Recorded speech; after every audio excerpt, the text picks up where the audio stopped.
Hello and welcome to the Whatever I Guess podcast. We have Mark with us today. He's in the hot seat. Jay's on production. What do we got going on today, Mark? James Cameron's Avatar. Oh no! All right.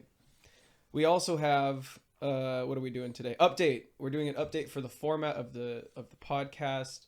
So we're no longer doing like posts on Saturdays. We're going to change it to Wednesdays. And we're going to change the format a little bit of the podcast as well with like how we're setting it up, how we're doing the topics. But it's essentially the same thing, mixing up different topics every week. And we're going to do like deep dives. And we're going to have a lot more fun, I think. So thanks for being patient with us during this time. And speaking of time, Mark, I think it's time to get into the action. And I'm going to start this off by asking you, what do we got going on today? What do we got for these people? We're talking about Avatar: The Last Airbender. Avatar: The Last Airbender. This one hits home for me. How do you feel about this one? One of my favorite things of all time. Mark came matching today. Yeah. I just want all you to know that this is a rare occasion. Water Tribe. Not that Air he doesn't Nation. match. Yeah, he's fully Avatared out today. And also, for those real fans out there, I'm drinking green tea with ginseng. And if you know whose character's favorite tea is ginseng tea, congratulations, you win nothing special. But I like you just a little bit more. Also, Arizona sponsor us. Mm-hmm. I love your tea. Okay. The slideshow's up. Let's get down with the slideshow. Avatar. So what's the first subject? So we did something for homework. We did. Yeah. Let's go to the next slide, yeah. We'll talk about it as we get to it, like that slide, right? Oh, wait. Yeah. You tell me. Well, because we're gonna talk about like Avatar is like a long. It's got a lot of stuff to it. Oh, of course. We've got the TV show, we've got the comics, we've got the sequel series, we've got books. Yes. There's the Netflix live action. We kind of shouldn't talk about it, but we're gonna talk about it today. Yeah, right. Yeah. And then what's that little like pixel-sized? Yeah, I think there was a movie like years ago. It was. It was a thing. It was a movie of all time. Yeah, we came out of Blake Laugai and we remembered. Yeah. They tried to brainwash us, but we remembered. No, yeah, we unfortunately. I wish I was just back to Judy. I loved those days. And then for all you people that forgot, Avatar: The Last Airbender, the animated show, came out in 2005. That's 20 years. I just wanted you guys to remember that you're old. So are we. All right, let's get the next one. The movie. Yeah. Oh my god. We made this slideshow together, and I'm still not prepared for this segment. It's all right. So what are we talking about with this movie? So for homework, we watched this movie. I had never seen it. I'd seen clips. You had seen it years ago. I had seen it. Yeah. I was like, I just put it off. As a big fan of the series, I was like, I can't watch this movie. You did yourself a service there. I shouldn't watch this movie. Yeah. But like over years, I was like curious. I'm like, I'm seeing clips. Yeah. And there's that infamous thing that we'll talk about later. But I was just like, no way. No way he made this movie. And it was like, it came out the way. Yep. It's a great, you can just pull right from the show. I don't think a single detail was pulled from this show. I actually have, aside of all the trash talking I'm about to get into, I don't know, should I say that at the beginning, what I like, or should I say it at the end? To be nice. What you like? What I like. Do a sandwich. Do a sandwich. A sandwich? Yeah. Do a sandwich. Right. What you like, something you like, something you don't like, and something you like at the end. This is like a hair thin, this is a hair thin, a bread good thing I like about the movie. Okay. The firebending ships were fucking awesome. Okay, the firebending ships were super cool. Given the time of the show, I don't think they make any sense. They look like they're like 1960s concept art new age art like boats that just don't really exist. They don't really look like the original show's boats either, but they're epic. Something I hate about the movie is like the hour and a half long movie. I just didn't like like a single bit of that movie. See, when I was a kid, I saw the trailer. I'm like, that could work. It starts out with like, it's not a cultural thing or anything like that. It's literally just the Avatar show is like all basically different types of Asians, and it starts out with like Inuit type waterbenders being the wrong ethnicity, and that's the first detail that was just a casting decision that was really interesting. Yep. Yeah. Also, something that's small that really just bothers me is the outfits don't really look like they're worn or lived in. They feel very much like costumes. Yeah, very much like cosplay. Yeah. And okay, so that's the meat. Looks good, but doesn't look realistic. Yeah, that's the meat and the lettuce of that sandwich. And the final thing I'll say, the ending, that the nice part of this sandwich is my favorite part of my biggest favorite part of this entire movie is that it ended. That there's a credits, because I don't like this movie at all. I don't. But like, what were some big hitters for you? What's your sandwich? If you had to have a sandwich. See, it's kind of crazy. I keep going back to the infamous scene where I'm like, I liked it and hate it at the same time. Like, I enjoy it because it's funny. What's the infamous scene, Mark? Please paint me a picture I wish I could forget. So, like, Aang and friends. Ong and friends. Ong and friends. Yeah. They go to this camp where they keep the Earthbenders, which was in the show on a boat. A wooden boat. Yeah. Where they don't have resources to fight. No, yeah. No, but then in the movie, they have this dirt camp. Boulders everywhere. It's not until Ong says, like, fight back. He stole Katara's speech. Yeah, he stole it. Come on. Right. That's like the big first episode in the show where she's like, really kind of a take charge, let's get together and do it, guys. All about justice, yeah. Yeah, and you don't see that at all. So that was stolen. After he makes his speech, it kind of dies. No one's really into it. But something happens with the guard or something, and then one of the prisoners, they're like, huh. And then they all start fighting. Yeah. And then you would think, like, oh, they've got all these boulders. Each person gets a massive boulder. Right. Yeah. As you would.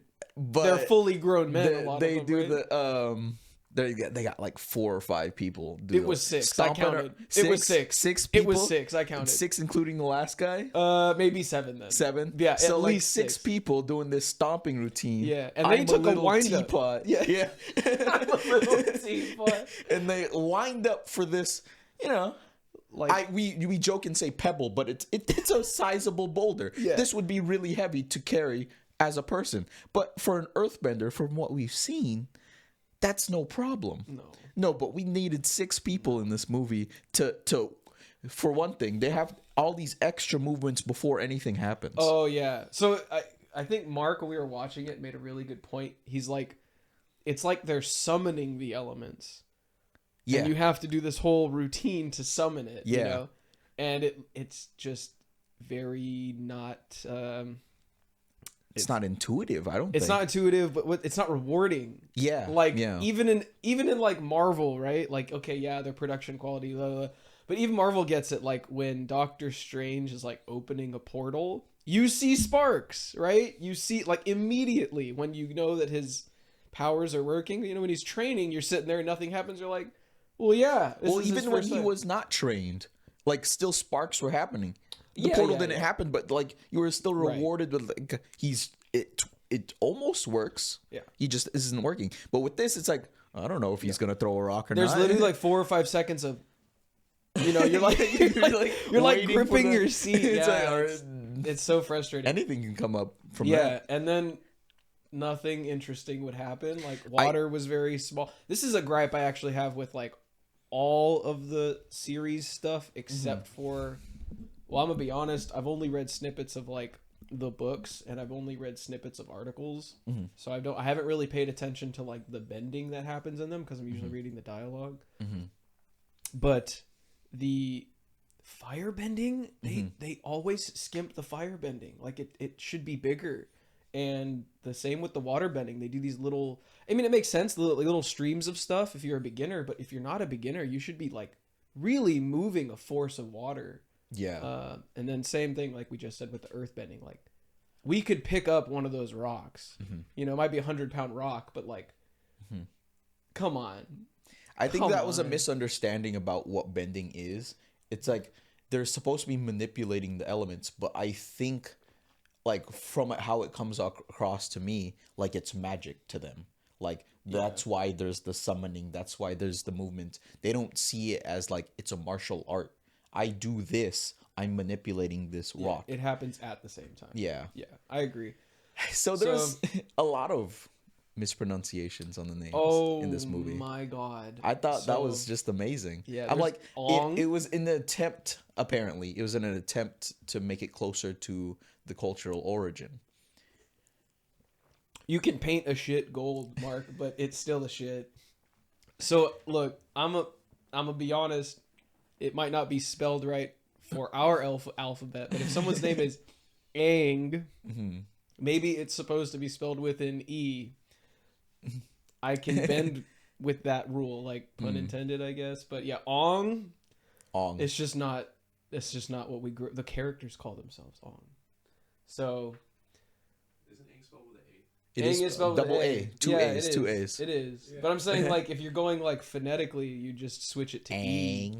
Like, well, like that's where the sound comes from, like in phonetics. I wouldn't say for Asian languages. Just personally, I wouldn't say E. I would say A, like a short A. Well, actually, if you do like South Asian, you can use A. Actually, yeah. Well, I'm not super familiar with. Like in Indian, like sometimes they'll use A. It won't be like all the time. So that must be it. But sometimes they do have I think they went with the certain languages rules and just went with it.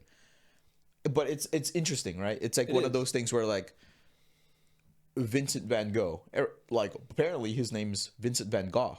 Yeah. Who's gonna call him Vincent van Gogh? Well, not anybody now. Yeah, right. Is like Mandela effect? Is that what that's called? When like a group of people pronounce something or misquote something wrong, or is it just like no? That's just like different? Everyone has come to understand that guy as Vincent van Gogh. It's like because I'm sure in his day maybe they called him. Van Gogh. But it's like if everyone today knows him as Vincent van Gogh, then you kind of sound like, oh, you're weird. You might be right, but you're also weird. How did you feel about the movie like animations for water and air and everything? How did you feel about that? Maybe I'm not a stickler for that. I didn't think it was terrible. What is this? It says 2024. We had to fix that. Well, it's 2010, 11.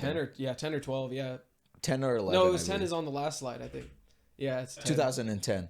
Yeah, so I don't know. For the time, I thought it was fine. I'm not a big I think it was fine. Every time. So some people are like, I see CGI, it's terrible. I'm like, yeah, whatever. Like I know it's not real. I've never seen CGI where I was like, that looks real. Maybe I'll be, tricked for a second. Oh, no, it kind of looks real. But like, I don't think we've gotten to the point where it's like, oh, that's live action footage.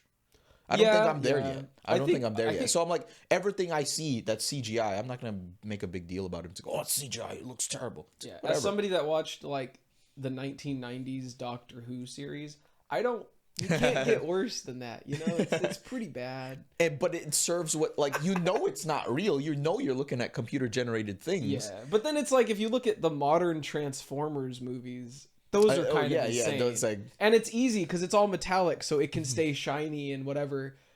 Something I had an issue with like the TV show and the movie is like Appa's like nose looks way wet and shiny and glistening all the time, and I'm like, where's that coming from? He's sick. I guess, yeah. He's got that air bison from like Korra's era, where it's the one with always has allergies all the time. Yeah, right. All right. let's not talk about Sokka. The name. We're not gonna talk about I Sokka. don't, do you want to? About Iroh and Don't do that. You know something I liked about General Iroh is he's the only. Okay, so they made another change that they didn't.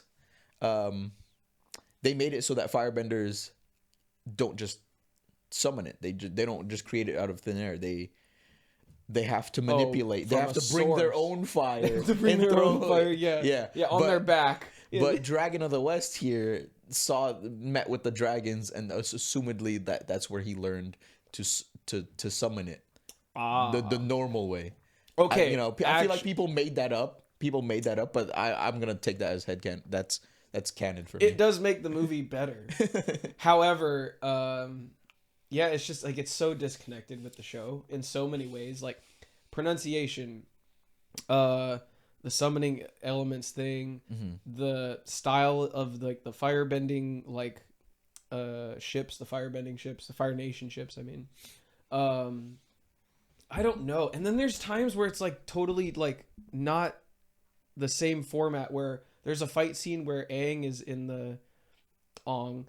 like that camp with the Admiral Zhao's people just after he gets captured, and he's fighting all these people, but his airbending is like immediate, and I'm like, that's so weird.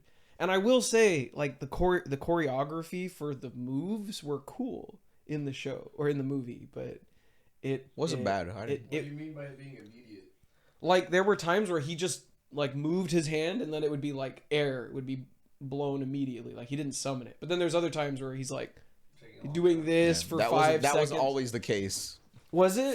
There were times airbending fighting. Yeah, those were good ones. Like the fight scenes. The specific fight scenes were like, you know what, that's not bad. Yeah. Like we're like, that's how it should look. But then almost every other time it was would be like yeah, you see like a loading bar appear on the screen, and he'd be like, "Hold on, he's hold on." There was a time where he was just going like mash this. X. He was.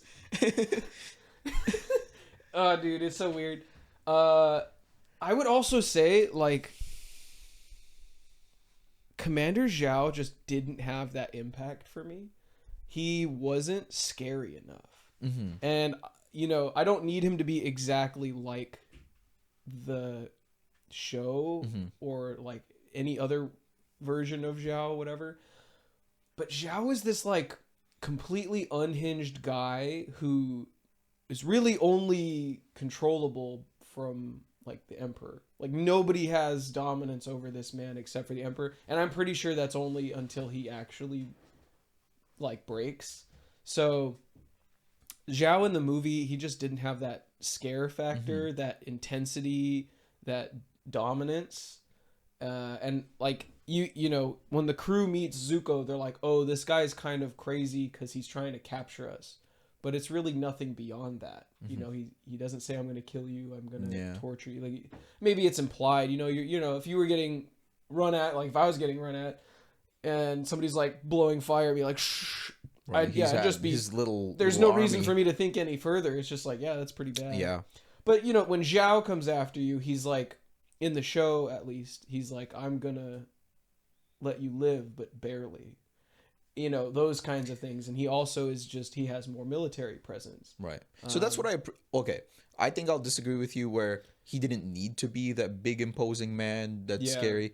Because we know someone who's like all in our lives like that is like a Commander Zhao, like where he's using his influence and power he's self-serving, he's selfish, he uses that to get ahead. So like we don't see that someone in that position usually as a big muscly guy strong arming himself. Like you see this like skeevy little dude trying to weasel his way That's into why I just see him as a weasel. Like we all know Zhao's an actual weasel. Yeah. But he doesn't look like one. Well, to me. So that's why I accept it, because it's like it's an interpretation. So I think that was fine. I would say out of everyone, he's one of the better acted ones in that movie. Sure, I would agree with that. Yeah. When it came to Iroh though, Iroh looks more like a villain. There's no world where that I actor. thought he was a nice guy. He's so nice. Hero His is not the kindness. same kind of. But then there was that one time where we were joking where like, he tells Yue, there's something you could do to fix the situation. It came from him. It wasn't her idea. He goes, you can give your life back.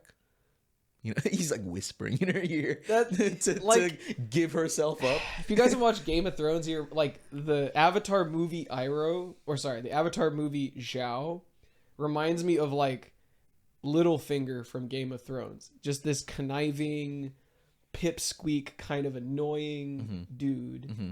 And all he has is this like political dominance, or all of his power is not actually because of his physical and like, I don't know, like take charge stature, I guess. I don't know what the right phrasing is for that. It's literally just what he has behind him.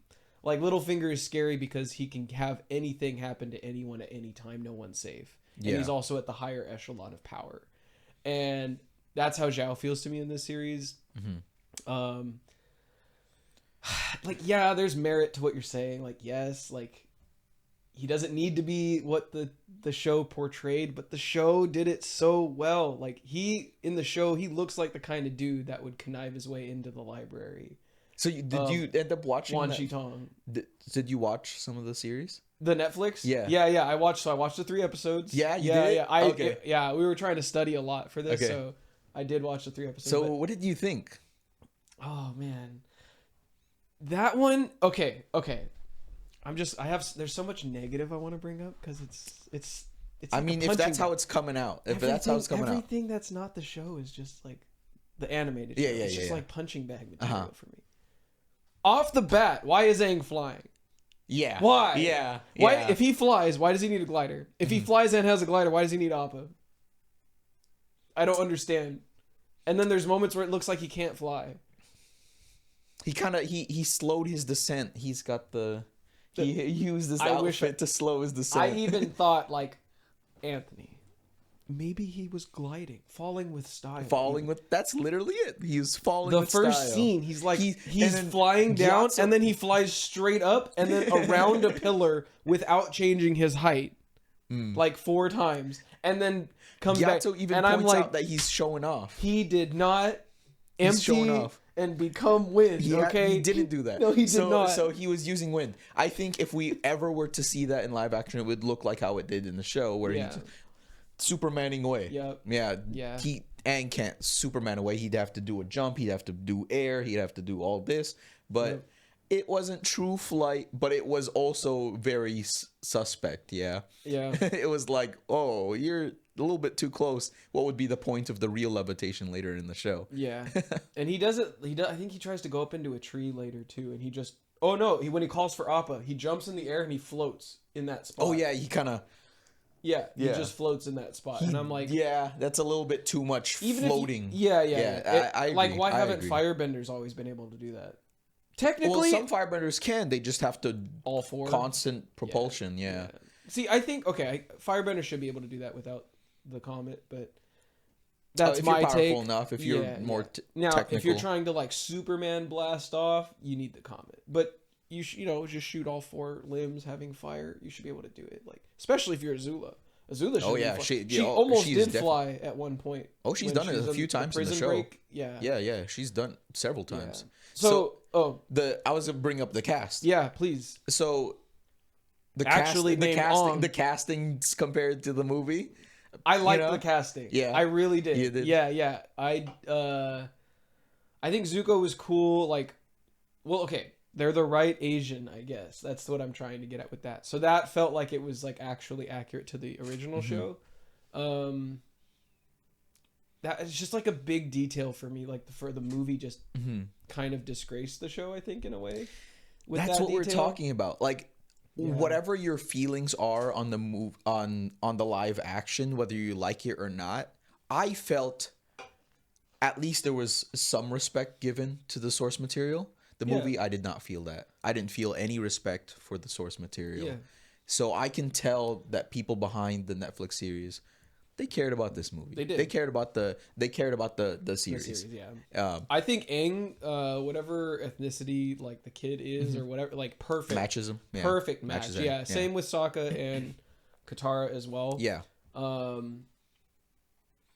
Oh no! Please, Jay, chime in. Jay's shaking his head. He disagrees. What does Jay have to say? What do you not like? I have a question. Okay, I'll put it back on screen. What Asian exactly is Sokka? He's the questionable kind. Yeah, I think that maybe it's the skin My tone, understanding was they have native in them, so that was the He kind of looks idea. more like Native American. Native American, yeah. And I think they weren't super specific on that. Does that mean he's Asian though? If he's Native American, like, I mean, if you go far, like they came Alaskan, through the Bering Strait right, and right, they right. came over to America. Yeah, that's what they say. True. Yeah. Gyawandio, like crazy. I thought that, like, I feel like they take stuff away from Katara a lot. I don't know why. What do you think they took away this one? So I thought when I first saw the series, they started focusing on Sokka a lot more, which is good. I like the new focus on Sokka, but to the detriment of, I feel like, Katara's character. Here's the thing. What did you guys think about removing Sokka's learning about his misogynistic tendencies? Yeah, I didn't like that. That's part of his characterization to like get over being misogynistic. That's like a big thing. But if he's also a teenage boy and he's like the oldest. He's the oldest male. Like, yeah, he's the oldest supposed male to in be his the village. leader. So it's understandable he would have a mindset like that. Yeah, but and even though he has like a grandmother who should be teaching him right from wrong, like in those ways, like, but that was like that's a he's the big one part of like leading. That's why he learned so much going to Kyoshi Island. If you guys pay attention, he only says that stupid like, well, girls do this and boys do that. He only says it for like not even half a season, or like yeah. It dies really fast. Yeah, it dies really fast. And he's like 14, so and he learned, like, but like I appreciated that the fact that it was there, right? To take it out is like, oh, we're gonna make him not sexist. I'm like, he's not sexist in the first. He's just stupid. He's being dumb. Yeah, he's being I get dumb. whatever. I mean, he's a kid. He's young, right? So like, that was a characterization that was missed. They needed to remove it for whatever reason to make it, just. He wasn't funny either. He wasn't as funny. No, there's like no humor. No. And I think the pacing of the show was really weird, and it was really fast. They tried to hit all these stops and all these orders, and don't even get me wrong. Fast. Like, they did the whole intro again. They did the whole, they have to build the story in the intro for people that are new that don't know. Like, these things need to happen, right? And then they literally take the legitimate words from the show's intro, the animated show's intro, and they're like, master of all four elements. Only when the world needed him most, he vanished. Blah, blah, blah, right? I didn't love that lady's performance. The performance was terrible. But I like that they put that in there because it's like, if it was done better, like that worked. I like the idea of them putting the show directly into the Netflix like live action. So I don't know. I think they tried their best and they had some really good ideas, but I think they totally fell on their face when it came to like Sokka had no vibrancy. He was very one note. Katara, I would even give her the benefit of the doubt. She was still timid coming into her own, like, kinds of stuff. Just went flat. Like, she's supposed to be flat right now. She's like not used to her powers. She doesn't know what she can do. She's, she only can suggest things to Sokka because she's kind of taken orders from him forever. All these things. So that's okay for like the first hour long or 2 hour long episodes, but after that I'm just like, she's supposed to be kind of like, like, very justice gets oriented. hard on everybody for things. And then I think even Aang or Sokka makes a joke early on in the show, like the animated show. They're just like, oh, bossy, but it's like, well, who else is gonna hold down the fort when Yeah, people aren't I picking should up have. parts of their Yeah, jobs. we should see more of that. Yeah. And the hope is I think they've been greenlit for another season. Okay. The hope, like, I think there's some. I don't know if there's changes in writer directors, but I only want the best for this show because I think it does well for the brand. What? Let's go back to the Netflix slide. Yeah. So I think I still have a little bit more to say about this. Actually. Okay. Yeah. How did you feel about Appa? Tell me right now. The animals in this were Poo poo. Huh? They're terrible, huh? Appa looks so CGI'd. It's not even funny. I think He looks they so tried. They fake. saved money. Oh, we talked about this. Oh no, we were talking about it in the movie. But I think in general, when you have a CGI animal like this, like, it's gonna take money. It's gonna take money. Oh yeah, dude. So even though they were a big part of the show, it was a lot of personality. We cut to them for a gag. We cut to them for what's Momo thinking right now? What's Appa thinking right now? They can't do that in this show because it's expensive to do. So we don't see a lot of them in this. As somebody who tried to buy the Avatar Last Airbender like tabletop game, I have a feeling they have the money, Mark. Okay. Just not giving it to I them. don't think they did. They're They just giving it to needed the a show. Kickstarter. Well, that was a Kickstarter, It was wasn't a it? Kickstarter, So yeah, they it was a still, Kickstarter. I don't know, yeah. man. I think if they could just promise us, you know, they're like, hey guys, we're gonna stop bullshitting. Mm-hmm. We're gonna make a real show. Yeah, you might get some people pitching in some money. Sure. You know, drop some good merch. Mm-hmm. Drop some, you know, I don't know, the 4K version of Avatar for you at home. I don't know, something stupid. Reanimated. But I think the problem is no one asked for this. nobody no one did. asked for a live action. Yeah, Yeah. I remember a couple years ago, they're like, we're going to come out with the Avatar live action, and then we're going to redo this, and we're going to have this Everyone come just out. wants more. We're gonna have more sequels. Yeah, there's going to be the new animated thing. And I literally saw that post, and I am so, like, I don't like it burned from all other... when companies do that. Don't announce all your stuff. Bring it out when it's ready. Don't try to get people hyped for something that's 5 years down the line. Yeah, like, I know. I don't know. Disney has to do it because they're Disney and they're going to die if they don't. But, like, yeah, Avatar, like, fulfill a good show and just drop it and you will have just as much success. Like, hands down. I'll watch it if it was good. These aren't good. I'm sorry. I will say, I wanted to talk about another part of the movie as well. Something I really liked that the animated show didn't do. When you flash back to Aang, like, at his air temple just before the Fire Nation attacks, you see the little comet in the background. They show it in the show, in the live action. There's a little comet flying in the sky. Yeah, they had a new thing. They tied it into why the Airbenders were all congregating in the show. Something you get to see from like a regular dude. Oh yeah, how it opened up, right? Yeah. And that was great. Something you see from the Firebenders is you just see him take off from the ground like a regular commander in the military, and he's just like, "All right, boys, today's the day," you know, and he just blasts off, and I'm like, that is.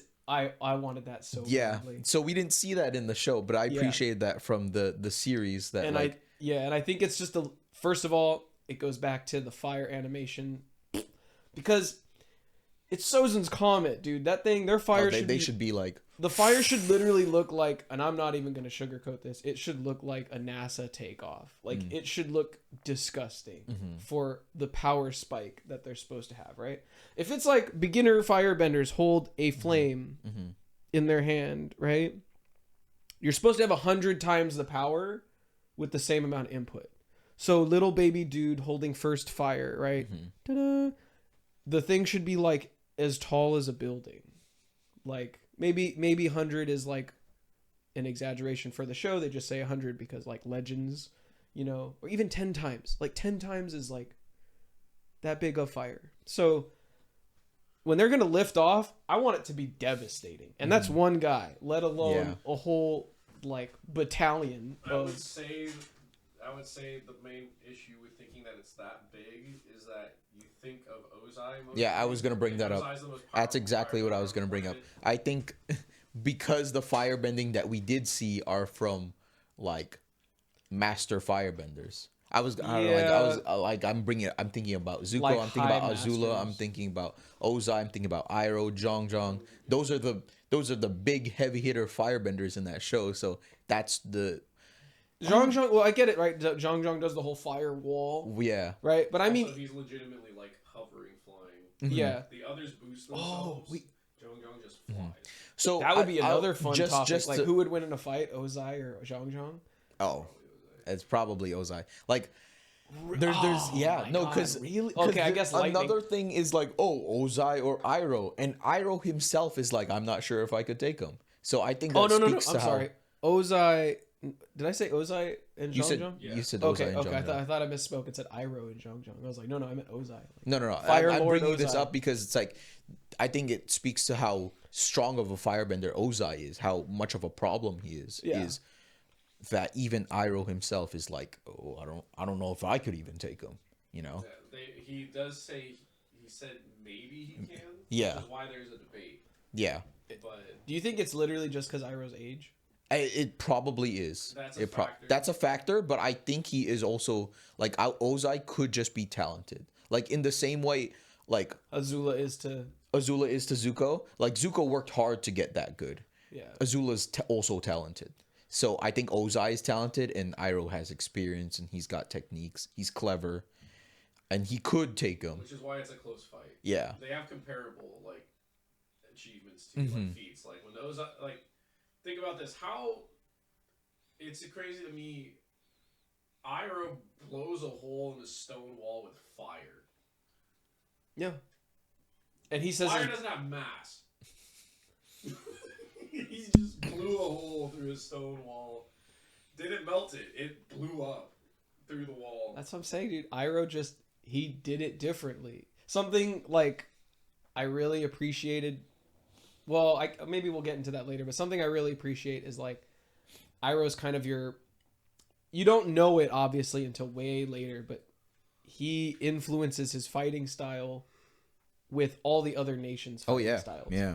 If you notice too, because I'm rewatching the regular series, the animated series, because I do that like 2 or 3 times a year. It just keeps me regular. Like yogurt. In like the first 10 episodes, Aang is fighting Zuko. Zuko does this running fire move where he's like he's putting his hands out to the side and he's like sprinting forward and like shoots like a fire blast at Aang. Immediately after, Aang's response is doing the same thing with fire or with air.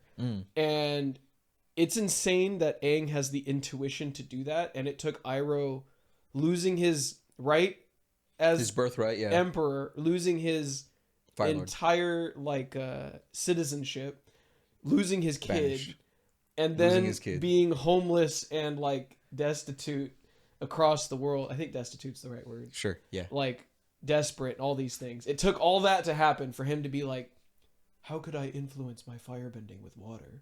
Like you know, like he get him to that point, and he's supposed to be also, Right. he's royalty. Like he has Right. like fire training that's just way above I'm average. sure, yeah. Same with Ozai. They've got their secret technique of lightning, yeah. Yeah. So there are definitely things that I think the live action show did that I think they really tried and they executed well. The pace was terrible. The acting was really not good. I did not like it. The casting was like visually the casting was great. Zuko's scar needs to be bigger and more devastating. Bro literally just got burned. Well, not just. I guess he's been on the road for 3 years, right? But nah. It's His dad, I don't think it his didn't dad consume his ear. if his dad sneezed and had like COVID, I don't think his dad would be blowing fire that light ever for any reason. Especially in a display in front of like all of the head level fire masters. So Ozai held back in this one. yeah, I know. But That's what it was. he must have shot him with a pinky dart. He cares a little bit. He cares a little bit. A little bit more than the show one. Just to hit him off center. Yeah. Just imagine It's like, like, you made me do it to you. You Yeah. know, I just have to show force, but I'm not gonna hurt you too bad. Mark was saying this earlier. He's like, don't be surprised at the fire mark on Zuko's Oh yeah, face. his scar. Yeah. And it very much. It's not blemish. super. It's supposed to be ugly. It's not that ugly. Yeah, his face is like warped. Like it is charred. Yeah. It is like deformed. Yeah, they could have done that for branding. Like, oh, we don't want a scary looking guy. How did you feel about Iroh? I don't know. I was disappointed. I heard that the actor is like a funny guy in a series. He's like really funny. So I'm like, oh, okay, he's gonna be funny. Yeah. I did not see that. Apparently, he's really funny in the series that he's in, Kim's Convenience. And okay. Yeah, I'm like, he made a few jokes where I'm like, you gotta utilize him. Yeah, no, he was very he honestly was like firebending Santa for me. And minus the jolly, like he just was kind of there and he was being nice the whole time. There was no I'm fat, I'm lazy, I'm in retirement, I'm traveling the world, I got an infinite amount of money. Ham it up a little. Dude, literally ham it up, bro. There was no Sungi horn. There was no music. That's like the cook. There was none of that. There was none of that. They need to let him just let loose a little bit because you want to underestimate him. Yes, I think that's because you want him to think that he's lazy, fat, so like out retired. Of it. Out of everything. You want people to think that they immediately made him wise and talk to Aang and do all this, and I'm like, I don't even have a problem with him talking to Aang. That was a new thing. But that was it should have been more mysterious. Like after all of the silliness that should have been there, and then he visits Aang in the prison, and he goes. Honestly, it would make more sense if he said, like, if he just walked in and said something like, "I'll have them bring tea," and then that's all he said. Yeah. There was no other dialogue, right? Because like he knows it'll look weird. He knows it'll this and that. They paint him as a good guy too soon, too fast. Yeah, because you're like, why is he traveling with Zuko? Like, he's got to be some kind of bad. They should paint them like, oh, he's gonna go along with whatever his nephew says. Yeah, and then he's just along for the ride. He's along for the ride. He's Zuko's pet. He's Zuko's appa. Yeah, he carries Zuko on his back. He really does, but Zuko doesn't think so.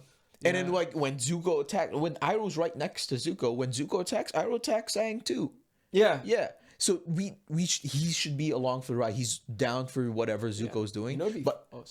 But like in the back of his mind, he is a good guy. He'll stop Zuko if Zuko goes too far. But he's still gonna save face for everyone around him.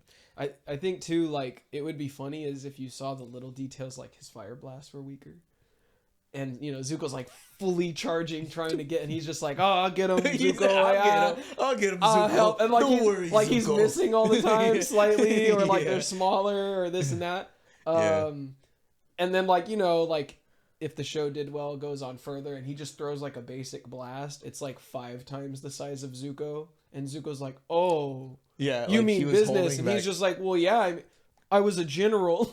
See, I think it would have been cool if Iroh did like a sort of Clark Kent kind of, oh no, sorry. That would be perfect. He just acts. It doesn't have to be exactly like the animated show, but it just has to have like believable things that there's just certain things that have to be true, certain axioms and certain things that have to be met, right? And it's like, he is fat and lazy, and that's all Zuko knows him to be. Yeah, he's been dealing with that for 3 years, and he's fed up because that's his chore. It's not like they're hanging out. Iroh always wants to hang out, and Zuko's always like business, and it's you don't get that at all. He's just this. Zuko, think about what you're doing. It's like there's no way Zuko lived with that for 3 years. Right. There's no way. I think it's time. What do you think of him like as a teacher?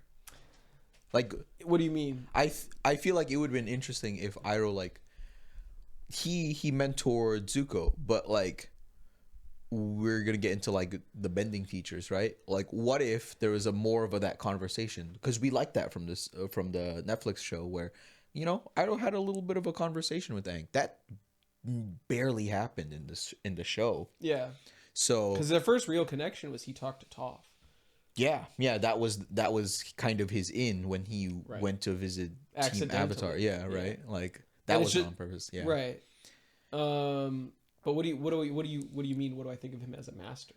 No, as a teacher. Like in terms of like, would you rather have Zhong teach you or would you have Iroh teach you? I feel like it's an easy answer. Like, Iroh's just that great. I think that you would love to have Iroh. Yeah, the older I get, I would really like to see what Zhong really has to say about all levels of Firebend. Oh, he's so also super jaded too. Right? Yeah, exactly. He's got such a chip. He sees it as such destruction. It's like a bit like it's a weapon that I hold, you know. Yeah, I like didn't ask for this. So that's how he conveys it to Aang, and that kind of traumatizes Aang to like, I can't use firebending ever again. It's destruction only. And then he says, you know, like stand on the mountain and breathe for 8 hours. To be fair, I will say for the Zhong thing, Zhong was actually 100% right because he was like, I don't want to teach you because you seem too goofy and firebending you can't be goofy with. Yeah, you literally no, that's fair. Aang does is be goofy with fire and burn Katara. Yeah, like it makes so much sense that you have to learn Earth before you get to fire. Well, I mean that's just the cycle because of him being. I guess unless you're a firebender, then you do that last. But I think innately, you're supposed to follow the cycle. Yeah. But if you master fire first, you should know innately that everything comes with. There's always an effect. You can do something and there's always a repercussion. So then I think learning the other elements, you know the right restraints to have. If you're home, if earthbending is the last of your cycle, then I think for sure it makes sense. Like you already know when not to go too far, and you have that stubbornness to get there. Yeah. Right. See, I don't think it's a rule, but it's a guide. It helps, but that doesn't mean Aang can't learn fire second. Right. Because he's supposed to learn fire last. Yeah. Yeah. So, you know, I still think Iroh would be the best teacher ever for the way that I for sure. Like, same here. Learn and everything. Plus, I'm very much the kind of guy that like I like to know every little detail, and like if it connects in a way I never thought of before, Iroh would please tell me. Yeah, so he could be like, "Oh, I got this from the Earthbenders." And they always ask me like, "What kind of bender would you be?" Minus the tests online and everything because I'm an Airbender. Minus the tests online. I'm like, honestly, if I could pick, I would rather be the Avatar because I appreciate all the cultures so much. Like, even if I only had to stick with one element, I would be the second I figured out like, oh, I can do this other move in my own style, I'd be doing that constantly. Oh yeah. So like, it's just an appreciation thing. Do I want the responsibility of saving the world? No, but it makes for a cool story. So we would both be Airbenders. We're both Airbenders. Which bending teacher would you want? Bending teacher. Do I need a teacher? You just said Iroh, but like which teacher would you want in general? Oh, in general? Wait, like do you mean like be holistic a great teacher? Because he knows the elements pretty well. Who, Iroh? Yeah. Yeah. So he could got light, he saw that lightning bending borrowed the flow from water bending, right? The redirection actually. Yeah. He got the redirection from waterbenders. So he understands the other elements and how they interact in a way that's really good for you. So if I were an airbender, like that redirection is helpful. Airbenders I feel like airbenders and firebenders have similar things in terms of bending, just the way that you fight is a little bit different, right? Yeah, I would agree. Because it's like you're kind of doing similar motions, except firebenders offensive and airbenders kind of And I think too, something that's might be slept on in all of the series is like, you got to remember, Iroh has had imperial style or level of training when it comes to firebending. Oh yeah, and growing up, it's just not an excuse. Like Zuko was very, very well like he was a good student for his age. Mm-hmm. I'm sure put him into a room with all the regular kids his age. Oh yeah, he would dominate. He would dominate. Yeah, but he's been compared to Azula. So compared to Azula, it's like, oh, I'm regular, average, like head of the class A student. Azula's like Kobe Bryant, and there's no shot. Yeah, Zuko's still a gifted student. He just. Do you guys think that Iroh is the best teacher out of this here? I mean, we could kind of go piece by piece. I would. Do you want to talk about each, or do you want to sum it all up? because We can talk. We can say a little bit. If I had to choose a teacher, even regardless of bending or not, I'd probably choose Piandao. Piandao. Interesting. Iroh would be like second. What is something that Piandao that stood out to you that's like, oh, he's my teacher? So Perspective. He managed to turn. Sokka into a master level fighter in like 1 week. Yeah.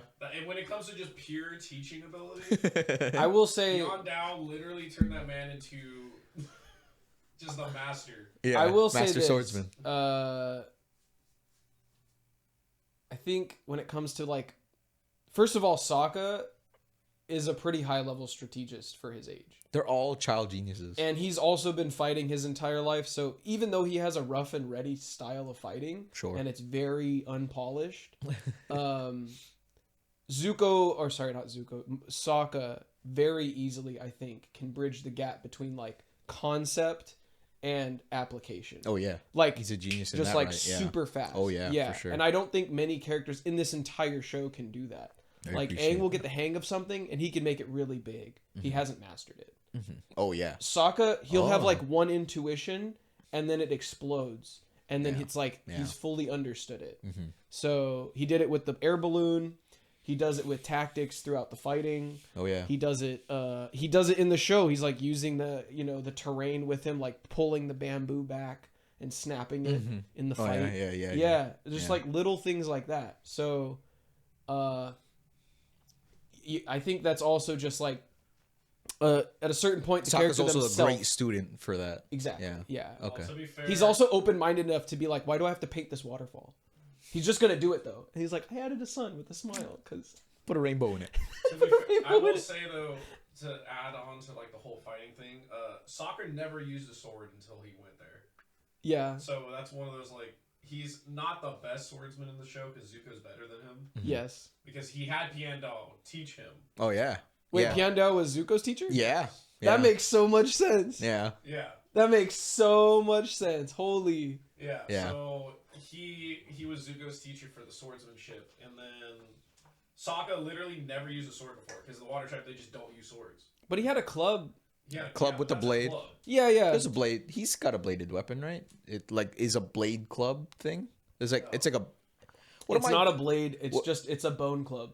Oh, okay. And it has an orb on it of something. I don't know what that is. Okay. I guess I thought the shine on it was like a bit of a blade And on to there. say like using different. I'll even go weapons, that far to say maybe. I would say the difference between wielding a club and a sword is greater than any difference between like basically any of the bendings. Even though that's a weird conversation. probably. Oh, okay. Interesting. Because Yeah. it's like maybe you could say air and earth is similar, Mm-hmm. like as far as the difference, but like when you wield a blunt weapon versus like how you kind of wield a sword Sure. actually has angles of Oh, attack yeah. you need to focus on. Yeah. For and sure. you can slice. You don't have to like hammer it down. Oh yeah. Oh yeah. club is you have to be different. very specific with your angles. Yeah. Yeah. But That's fair. That's fair. Now is at least teaching feat of teaching Sokka to be a master Teaching feat. level sword 1 week. fighter, and then kind of Noob. reimagining how he looks at certain things Mm-hmm. was extremely impressive. It's Oh, like yeah. Iroh has this thing, but we also get to know him. Like he's also great with just general advice, but Piandao is just kind of like, yeah, I run a school for teaching, Mm-hmm. And it's like the most elite school. yeah, and then he also does the similar thing of like he's like so fighting styles and swords and all that stuff like. You know, White Lotus, like, he had the benefit of already being set up to be a White Lotus member. Yeah. He's just kind of like, yeah, you got to look at things from different perspectives. He's like, being a swordsmanship or like being like an artist and like honing yourself as a warrior is not just a Fire Nation thing. It's just a general thing. Mm-hmm. Mm-hmm. So I don't know, down the list. Okay, so I think this is like my brain separates all of these people into stages of life. So Zhang is, I think, somebody you appreciate when you're way older, when you need to master your basics, or like if you're just stubborn enough to get through hard lessons, he's probably the best person to do basics with. Like in the sense that you just do this stuff, you have to get it done, and until it clicks, like there's that. Now that might be really rough for someone like me, but like I said, as I get older, watching Zhang Zhang's style, he makes a lot of sense when you understand a lot of things. Yeah. I think Iroh, his big thing is like breath. Like, fire is life. Zhang even says it. He says fire is life. But he emphasizes all of the negative parts. Because, well, there's the element of stress, because Aang has to learn it in a certain time. Does John say it's life? Yeah. I don't remember him saying that. Yeah, I just I watched the just episode remember the other him day. saying it's destruct. Oh, he might do that dual two coin kind of he's thing. Like, it's life, but it is also Yeah. He says it lives, it breathes. Like Oh, yeah, once it's you alive. release, Fire is alive. yeah, he's like fire is alive. Like once you release it from you, you're no longer in control of it. It consumes everything in its path. So, yeah, Yeah. So fire's that's basically a bop. So you would say Zhang would be a good teacher for you already kind of know what you're doing, and he's like the one like, hey, remember your fundamentals. If you think you're talented, go to Zhang and he'll show you that you're not when quite you mentioned as good that as earlier, I was like, oh, as good as in you terms are. of just teaching, not necessarily the bending art, but like I feel like Toph, Zhang would be a good teacher for Toph. Toph is super talented. She knows what she's doing, but Zhang could teach her like, hey, remember your fundamentals. Make sure you're doing this. Make sure you're doing that. Remember this. Remember that. I feel like that would be a good teacher for someone like Toph. I feel like Toph, because of her life, has mastered the fundamentals personally. So I'd be interested to see how Zhang. Well, she's also self-taught, so I feel like more formal. Boomy, like gives her the flexibility of mind. the flexible. So yeah. Toph's flexible in the sense that she recognizes when things are Earth and then she masters them. Okay. But she's a very straightforward fighter. Oh yeah, and Boomy. She's like armor on body, and that takes a second. Whereas Boomy will be like, I'm going to sink into the ground. I'm gonna dodge this. And then also I'm gonna bend with my face. Like Toph doesn't get creative like that. She's very like input output, like boom boom. Yeah. She's unique and creative because she had to be Yeah. because of her blindness, as opposed to Boomy like. And she has techniques that Boomy would have to take a long time to really understand. Well, not understand. I think he would understand them immediately. He just never had the need. Like he could sense seismic activity in the ground. Sure. And I'm sure he probably does that. But does he do it with like the ants? Does he do it with like wind blowing the grass blades? Like maybe not. I'm curious if he had a vision or something, or he just knows that fundamentally. I'm too old. I can't be your teacher. Look for someone who listens. Did he know about Toph, or was he just like find someone who listens just in general? Funny you say that. I think Boomy actually isn't a good teacher. I don't think he would be a good teacher, specifically for Aang. Specifically for Yeah. Aang? Sure. Zhang, I think, would have been a good teacher for Aang. Yep. If he didn't get pissed off for Aang for not listening, because Zhang teaches like Toph. If Aang was on the road to being an avatar the correct way, when would he get to fire? It would be after water. It would be last.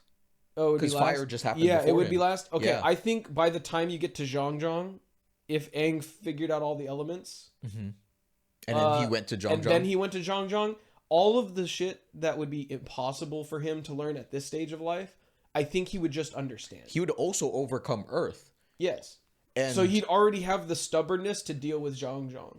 And Zhang has the knowledge that he's disciplined enough to get over the stupid little things. So yes, he still might have to squat on a mountain, but if you've mastered earthbending, squatting on a mountain should be very doable. Very regular types of things. Yeah, because he'd have a more accelerated learning path. if you think about what Zuko had Aang doing towards the end of the show, like trying to get better at firebending, he's like, what are the squats he was having him do? By the way, while I'm gone, do 50 whatever squats. Yeah. Whatever. Every time you hear a croak. Similar to like, it seems like Earth and fire very similar to like their martial idea, because like again, there's a lot of like specific breathing or squatting and stuff, which is a lot of like those kind of stances. But with Toph, again, it was just kind of like, feel like you're an immovable boulder. Yeah. And just stand there. Yeah, she just does it out of And Aang's headstrong. like, I don't understand why I can't do that. It's the same thing Zhang's like, yeah, just keep the fire exactly there. It's about control. And then Aang's like, well, but I can do so much more. Look, because he did it with water. He was like picking up water so fast because he's a prodigy. And he's like, wow, look at all this stuff I can do. And he's showing they're off. both He's fluid. like, I want to have fun with the fire. And then there you go. So that's a weird thing about the animated too, is like, even in the shot where he burns Katara's hands, she looks so far away from him. And I'm just like, I don't feel like the angle that they did specifically on that shot was like the right one. But I don't know, small little quirk. like a far like Just a reaching ring. like firing. Yeah. And she was over there in the river. Yeah, but it's literally just the shot is awkward to me. But it worked. Boomy, yeah, I don't. So I think wouldn't Boomy be a good teacher for Aang. Huh? He wouldn't be a good teacher for Aang. Boomy specific? No, and I don't think Boomy would actually be a good teacher at all, in the sense of like, maybe not at all. Oh, because his teaching is let me put you through puzzles. Yeah, well, he likes to be silly, and I Yeah. think he knows that he's not. He's not. He wouldn't teach you Structured like, not enough. necessarily. Yeah, structural, which is funny, right? Earth structure, but I think he's at a different stage, and he's also. I think you should go for him for wisdom, which is kind of Sure, at the yeah. nth degree. Once Yeah. you've completely Done. mastered Yeah. something, he will give you that node of something to think about that completely redirects everything that you've learned I agree. when you're able to do that. I agree. Yeah. I So agree. it's funny because Toph is doing like top tier everything, top Yeah. tier earth bending, top tier metal bending, top tier sand bending at a very fast pace. But Boomy literally likes to play with everything. And he's just like, well, earth bending, what if I did it with my face? Yeah. Well, earth bending, what if I did this? What if I did that? You know, what if I played with people's minds? Like, Right. that has nothing to do with the earth bending, but it Sure. really does when Yeah. you connect it back. Yeah. Paku. That's why I Paku. think he would be good for Toph. Yes. Yeah, okay. Exactly. That way she could just get even more with all of her skills. Yeah. Him and Aang would have so much fun they wouldn't get anything done. Yeah. Paku, I feel like is good for like learning new techniques. Just like here, have you tried this? You know. Yep. It's not. I don't think it's anything more than that. And he's a little stern, but he's not really insane. Yeah. Didn't Katara surprise him with or he did the discs? Did she do the discs or he did the discs? I think she did the discs She did the disc and he was because surprised it by cut that. his hair. Yeah, it got super close. He saw his reflection in it. Yeah. He Yeah. did the discs. So I don't think he thought of he never thought about that. I feel like, or did he just surprise? Did she? I just think he surprise him? surprised He her. seemed prepared for it. Yeah. Yeah, I think he surprised her by turning the water into icicles or something.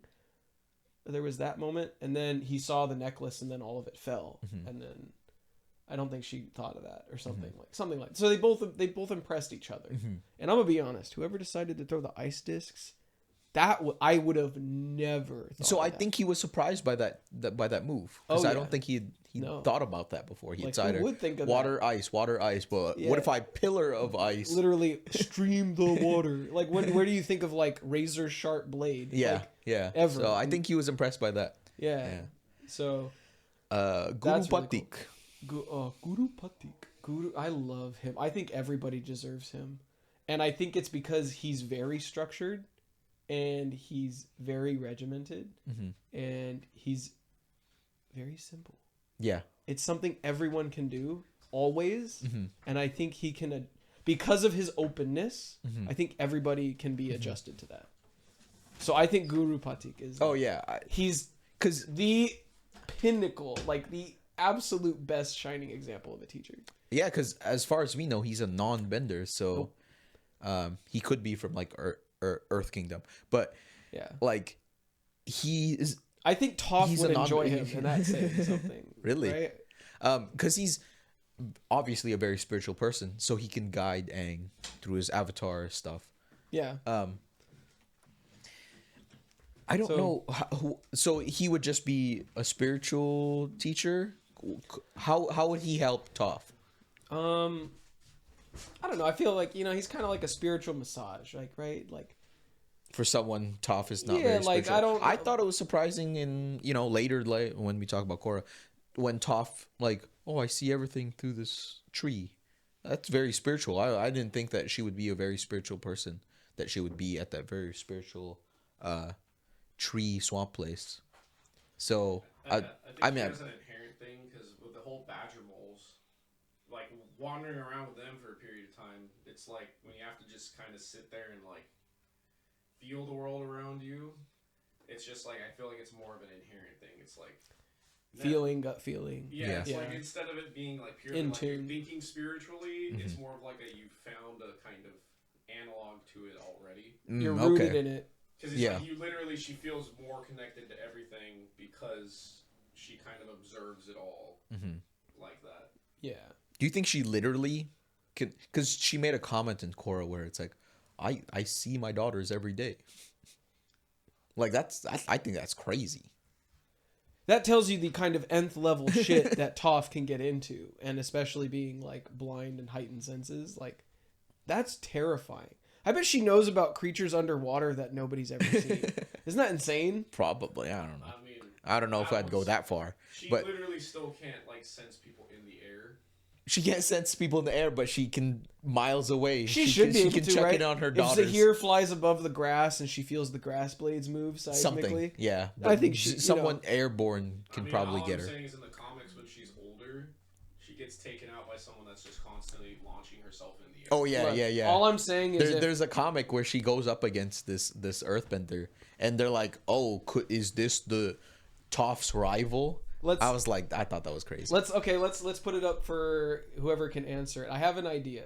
How would you, if you were Toph, any stage of life, sure, any level of information and knowledge, any level of like, and like the highest of physical ability, right, that you could ever be. Sure.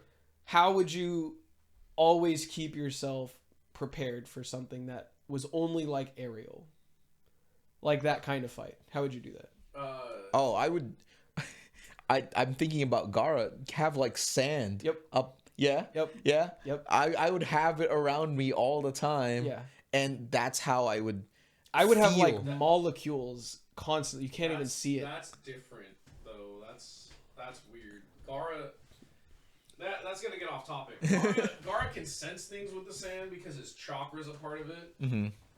In Avatar, it's not implied at all that like if I just float sand in the air and like you move it, that I'd be able to tell that you moved. No. I mean, like, what if they're all touching? Sense Earth. Like, what if it's all like? If it's. What if she makes like a web of airborne sand? targets is one thing. Airborne targets is one thing. Yeah. But airborne Earth, she can sense. Well, apparently. No, because in her blind fights. Yeah. If it's Earth, I think she could. No, in her blind fights, she can't. They'll throw stuff, but because she knows that they're like still cocking their arm to a certain level, she just knows that it's only traveling in a straight line, and so she just dodges the line. It's the same thing when Aang reacts to Ozai throwing the firebending, like he reacts to Ozai's movement. Yeah. And throwing his. He throws a punch, body. but already when he's throwing a punch, you see Aang deflect it up. So he has nothing to do with like the fire itself or the rock itself. It has everything to do with what's their line. And the only thing that if you watch the end fight as well is like they can curve their fire shots, they can throw hook shots and stuff. So that's something Earthbenders don't do. I'm sure they could, but you don't see it a lot. I think that's completely possible, but I think it's also possible that she could sense Earth because I feel like that could be established. I'd be that down. like well, she okay. can't sense metal in the air, so like the airships, she doesn't know what's going on up there. And if we're implying she could sense the elements that she controls, then that just like kind of debunks the whole thing, right? Because she can't sense the airships that are made out of metal. She needs help. She doesn't know what's happening. That's a fair point. That's a fair point because I was looking at some of these debates. It's like, oh, she can't see these airborne targets, but if it were Earth, then she could sense it. But then that also kind of because the girl's floating on rock while fighting her in the comics, and she can't. I think the girl just launches herself. She launches herself in the air, but I don't think she's hovering on a rock because I feel like I feel like that's one of those things you can't do with bending. You can't hover on. Well, you should be able to. They do that. They do that. They do this thing called dust stepping. Yeah. It looks like they're walking on air, right? But they hold it up there. But I feel like that wasn't really established in the original series. So if they did that in the comics, I'd see. It's been a while since I read that part, but it's like I feel like that's not something that I associate with the classic series. That's Like I very said, Magneto-esque. Yeah, like yeah. I to float on the rock that you're bending, that doesn't connect for me. Interesting. I'd Yeah. be super down for it. No, that's fine. That's fine. But I know what you mean. And like I said, like that's a I new believe, technique. like Toph can't sense anything in the air because she doesn't have her thing. But here's the thing: Jay makes a good point, right? Like if she can't sense rocks, and I'm open to the idea of like under certain circumstances she could sense a rock, but you'd really have to make a good point. If Toph is in the air, can she sense the ground? Can she sense the ground? Yeah, right. Yeah. What we're saying. Well, what if she just tries to the bend answer it? is No. I wonder if she could still bend from the ground anyway. She just believed it was below her. Well, I think she did something like that. Wasn't she on that frozen part of the on the lake, and she brought a pillar up? Oh no, they were down under there, right? They were trying to go through the lake. They were walking on the ground. Did they do that?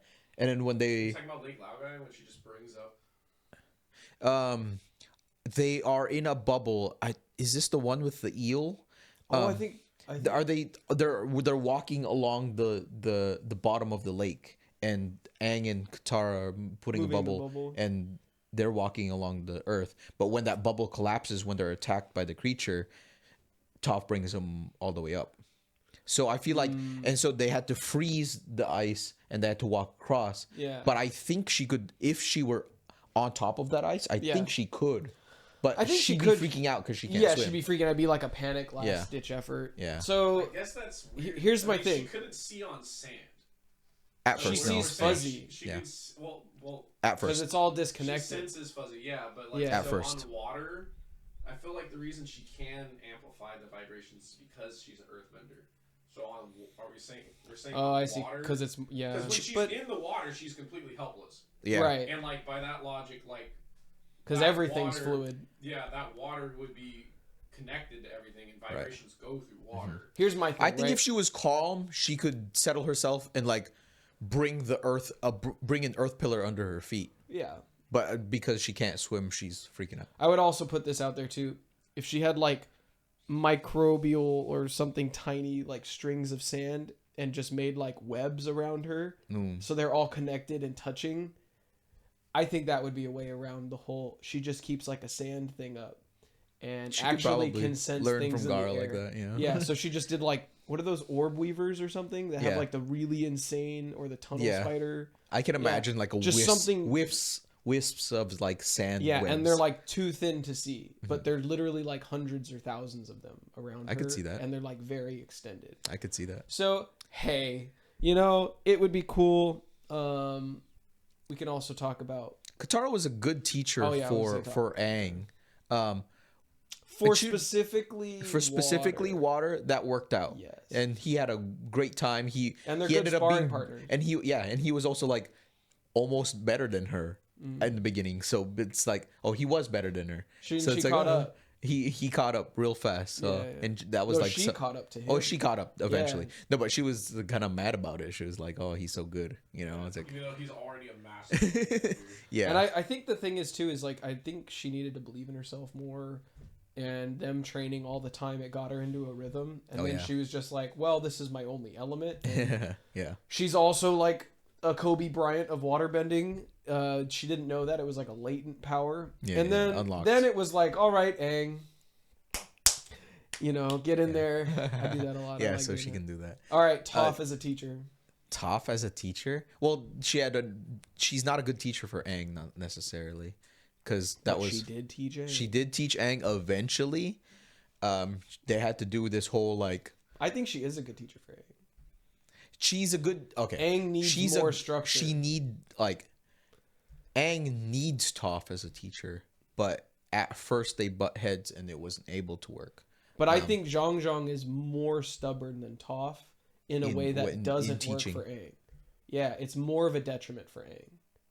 He's completely Yeah, unforgiving. I agree with that. I agree and with that. Toph, even though she's also unforgiving, will just give him a new task, reinforcing the same fundamentals. Zhang agree with Zhang that. is literally immovable. He will make you sit on that mountain, and he will make you sit and hold that leaf until you're like completely unable. In that sense, Toph is flexible. 100% more flexible because she just gets bored. I mean, we don't see as much of Jongjong teaching, which is like, a thing. We see one instance where Aang fucks it up, burns someone, which Jongjong specifically tells him not to do. I'd be annoyed too if I told you specifically not to do something. I'm not ready to teach you if you're not going to listen to me. Yeah, I mean, like, literally, like, that's different. Like, Toph's just like, yeah, dude, just, like, stand there. And then Aang's like, but it's scary. And then she's like, all right, well, like, that's fine. It's not like he's hurting anyone. But Jongjong's like, I don't think you're ready. And then Roku says, you better teach him. You better try to teach him right now. He's like, oh, I guess. All right. If you say so, but I don't think he's ready. All right, Aang, I just want you to do this one simple thing. Control this fire on this leaf. That's all you need to do. Don't do anything fancy. And then do it for a period of time so you can show me that you have control. Yeah. See, that's and then he doesn't do it. Yeah. He burns Katara. And then he goes, okay, dude. That's fair. That's the detriment fair. of Zhang Zhang and Aang, though, is like Zhang Zhang is like, oh, okay, he should be able to do at least this. Zhang Zhang will literally be like, you literally can't do this. Yeah. There's nothing. So there's not. But Toph will be like, oh, you can't push the rock. Okay, push me. Well, you can't push me. You can't push the rock. Well, you're gonna do this instead. You're gonna dodge rocks. No, she literally said you're just gonna have to keep doing this. Yes. Like plenty of times. Mm-hmm. But she also changes it up on him. So yeah. And then she started pulling it as So emotional strings. Zhang Like, oh, I'm trying to crack these nuts. And like, Well, Zhang, his patience was like, I'm not going to deal with this. Literally. If you're not going to listen to me. But he could have turned it Like, into he a gave teaching up in moment. a way. Yeah. He could have turned it into a teaching moment where it's like, see what you did to her? Let's control it. And He did, but then they also got attacked. yeah, and then vanished. And then he left. But he had to leave because they would have devastated things and blah blah. Zuko. What did he... he was having a hard time teaching Aang because he lost his fire. Well, yeah, now it humbled him as well, so it made like they both learned a new way to fire. Here's my perspective on it, right? Like Aang, every time stuff would happen, it like a teacher needs to listen as much as they profess. So Zuko losing his firebending allowed the entire group to listen. And that was a big point. That's the reason why Toph is a better teacher than Zhang Zhang. That's a better reason why Bumi's a better teacher. Or Toph's a better teacher than Bumi.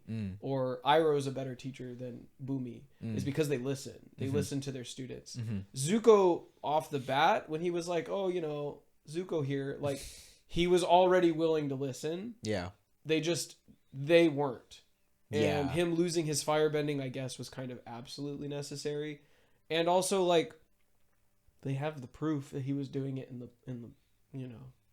the past. So I think Zuko is like the perfect teacher when he's battling his demons. He's actually very caring. Like, we always knew he was caring. It's just he was pitted in an impossible situation. Yeah. So he's caring. He's a good listener. He's very, very talented, and he has a lot of insight, and he also has, top tier level training. You can't really, he knows fundamentals, he knows middle level bending, and then he has his uncle who is essentially like, I'm gonna put this out there. His uncle is like the Toph of firebending, right? How? Dragon of the West, like breathes. Well, okay. Yes, Ozai can do the mouth fire as well, but that seems to be a rare trait. Mouth fire bending, redirecting lightning, incorporating water, earth, air techniques into your fire bending, right? Focusing more on breathing and not actually producing fire. So I think in the sense of he's mastered the basics, and like he's also completely flushed out firebending for what it could be. Iroh to me is essentially Toph, but for the Fire Nation. He's completely flexed out that thing to the best of his ability, and he's set up like new levels of bending. Like he's set up new, just like redirecting lightning. You would think as a lightning. Yeah. So it's like, I'm going to shoot you with lightning. Coming up with new Every techniques for their firebender element. ever would be like, that's the highest form of firebending. And then he could go as far to say, I'm going to catch it and throw it back. I don't have to produce anything. And that's actually insane, right? So Toph is able to do that. You throw metal at me, I do what I want with it. You throw rock at me, you throw glass, you throw sand, you throw whatever. I mean, that's every. If you threw metal at Boomy, he wouldn't be able to do anything. Sure. Except block with a rock. Well, she can. Well, as far as we know, she's not a lava bender either. He's not a metal bender.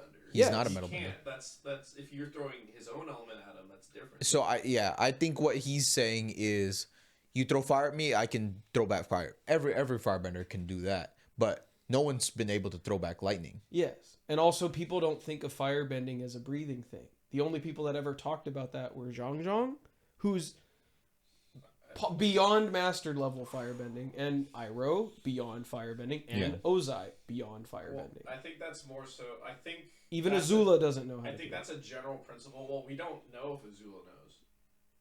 We would assume because she's a prodigy that she knows. Well, Iroh's the only person to ever do it, and Zuko's the only other person to ever learn to do it. No, we're talking about like. You're talking about the breathing. You're talking about breathing. We're not. I'm sure Ozai and Azula they know the breathing. Knowing that fire bending comes from the breath, for sure. That's what you're talking about. I'm not talking about being able to breathe fire.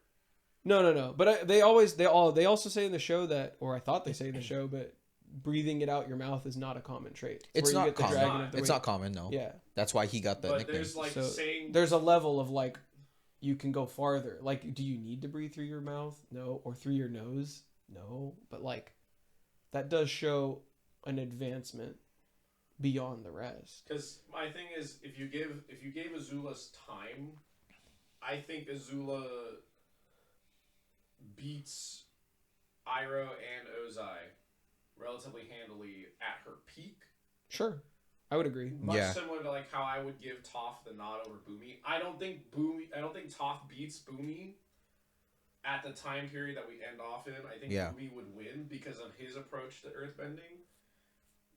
I'm not saying strength or anything wise, but it's the only ones that are out there that I think would win. I think Katara beats Pakku pretty handily because he's the only other master waterbender we know of. I would love to see Pakku's full list. Oh yeah, his full arsenal. I feel like Katara's the only one who we could pretty easily say she can beat that master. Yeah, I feel like for Toph, projected, she'll probably beat Boomy. Azula projected could probably beat Ozai. Yeah, I would say later on projected, but Katara's the only one's she can beat Pakku. Yeah, Toph versus Boomy. Azula versus Ozai or Iroh, projected wise, what their prime could be probably beats these guys. Yeah, and Toph most definitely should be. I think Azula we know less about because we see Toph in Korra. So but and she's also past. She also says she's past her prime. And if I was in my prime, I'd mess you up. Yeah, Toph also brings up the fact that Toph also figures out the secret to long life. Oh, she figures out that technique. Yeah, she figures out I can control the minerals in my body, and Boomy's been able to do that. Boomy's champion that shit. Yeah, Boomy's 112. I wonder if there's a secret vault or something of information where all the earthbenders go when they're at a certain level, and they're just everything. They talk about it a little bit in the books. There's a legend of a guy, similar to Guru Lahima. It's some guru who's supposedly long lived. Just a master earthbender. Temples. There's an earthbender who lived a long time, and it was that technique of realigning your bones and your cells and your that. Yeah. That's insane. And then guess who else had it in the story? Mm-hmm. The Avatar. Kyoshi had Kyoshi. Yeah. Kyoshi. She lived to be 230. Yeah, that was a math mistake that they retconned into. Oh, she just lived a long time. Oh, really? Yeah, that's why she ended up being 230 because they were 10,000 years, this many avatars. It's well, from here to here, why is Kyoshi so old? She just lived a long time, and then they just came up with the explanation. Yeah, but hey, it works. It works, right? And then they were hey, Boomy lived a long time. Oh, Boomy, dude. Yoshi lived a long time. Boomy's legitimately Come up with the technique. if you look at the picture, right, like that scene where like Boomy and Aang were hanging out, yeah, Boomy might even be slightly older than Aang. yeah, Boomy could be a little. Boomy bit is older. at least 112 and fully able to take on a master airbender. Yeah. For funsies. Yeah, stand still. Oh, dude, that dude's. Not even, no, the best He part, also they show you one. he realigns That's the his crazy part. he realigns his skeleton to come in from like the hello Aang to the he literally realigns his shit, which is insane. He's a transformer. I'm a big Boomy believer. I have to say this. Boomy straight up won the fight. Against Aang. He was kind of messing with Aang the whole time, and then Aang's like, I got you. And then he's like, yes, but what about the second one? And he's just holding his big thing over his head, like, I can just drop this right now. They literally just... Like, how did... First off, that might be the most impressive speed feat in the entire show. You see nothing on screen. Or sound. Aang gets up in his face and is like, I got you. And you look above him, and there's just this massive boulder above him. And I'm like, when did that get there? Yeah. Light speed feet? We love... I bet he was holding that the whole time. Yeah, I'm pretty sure. He pulled it from the ceiling. That's probably what he actually did do. I love Boomy's so perfect, dude. He's like everything we ever want in a character. And he's also, he's on track to live like 150 or 80 or whatever years. And then you look at Kiyoshi and she always looks like the face of like youth in all of her she's portrayal. always got the makeup too. If you literally look at Kiyoshi from when she supposedly died, if she's 230 and she still looks like she's like 30 or 40. She must have mastered it. She was on track to live like 600 years. Does she wear makeup though? Sure, she does wear makeup, so we don't know. But you don't see the creases in her face though. Fair. Even maybe she's really good. But maybe it's she's really good. She's really good at it. Yeah. It could be like a Force Ghost kind of thing where your idealized self, not necessarily when you died, but your idealized self stays behind. I think that's literally what it Iroh is. chose to stay fat and old in his idealized self. He was chilling, man. Yeah. He's like we had the best memories in this fat body. The best tea like this. Yeah, he's like, I think that's what it is. Like how you see yourself, I think that's how you end up looking when you're saved into the databanks of the Rava spirit. Okay, let's not talk about the Rava spirit. Not yet. You wanted to bring up about the greatest Firelord. All right. Greatest Firelord. I'm gonna be the one to say it. Sozin. Can you actually bring up the little meme in there? The reason why Iroh wasn't Firelord. Why is that? Because there's no Z in his name. There's no Z in his name. Yeah, That's why he was never Firelord. You have to have a Z. All right, I'm gonna go and say it. I'm gonna say it. You're gonna say Sozin is the saddest excuse for a Firelord. No, really. I'm gonna say I thought you were gonna argue the other way that Sozin was the wait. quote-unquote I'm sorry. greatest. Was it Sozin? No. Comet. I don't even remember who Azumi is. Well, that's the Firelord. Okay. After. Okay. Sorry. The real reason. Okay. Greatest Firelord. You wanted to argue about. I don't know anything Firelord. about Azumi because she's just kind of there. I'm just gonna say it's her is like the lowest of the peg. Probably, yeah. I would say below Azula. she was Firelord for one day. Yeah, she was Firelord for one day. What did she accomplish? She hold on. She fired a bunch of people. She got a haircut. She gave herself a haurcut. Yeah. She fired a bunch of people. Bit on a cherry pit. She lost a bite. Why? Okay, I guess it does go to Azula's at the bottom. Azula's bottom. Yeah, bottom Firelord. I should have studied this longer. That one barely counts. Yeah. By default. Sozin literally had to wait his entire life. He had to wait for his best friend to die. Yeah. So his best friend had to die, and he had to wait for the comet. Okay, Azula. Sorry, Azumi. Sozin's the third lowest. Really? Yeah. I thought you were gonna argue that because he was able to accomplish. Oh, because you're saying the comet. He had the big boost of the comet. He had the big boost. But he kind of used it to his advantage. He also had to wait for the Avatar to die. He used it to his advantage. Yeah, I will say this. I think Azulon. The only reason I put him there is because I think Azulon's to maintain it after the fact. The maintenance of an entire army and like also having them be on your side for all of the years between the comets, being a regular guy being like a regular Firelord, but like having no boost, no nothing. Everything's already sprawled out when you come into that job. And you have to maintain that for your entire life. Mm-hmm. I would give, if we're talking about what it takes to be a Firelord, I would put him above Sozin any day of the week. Interesting. So, what do you think about... This is like an Alexander the Great and Philip of Macedon question. Philip 1 or 2? The 5th. Oh. So...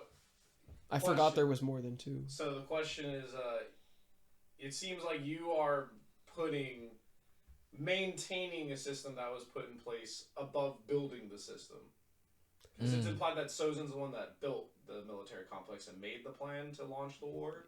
Yeah. And then Azulon is maintaining it. You're telling... Okay, so this is what I'm saying. This is where I'm going to go with that, right? Is like all the people that died from Sozin's era in his armies.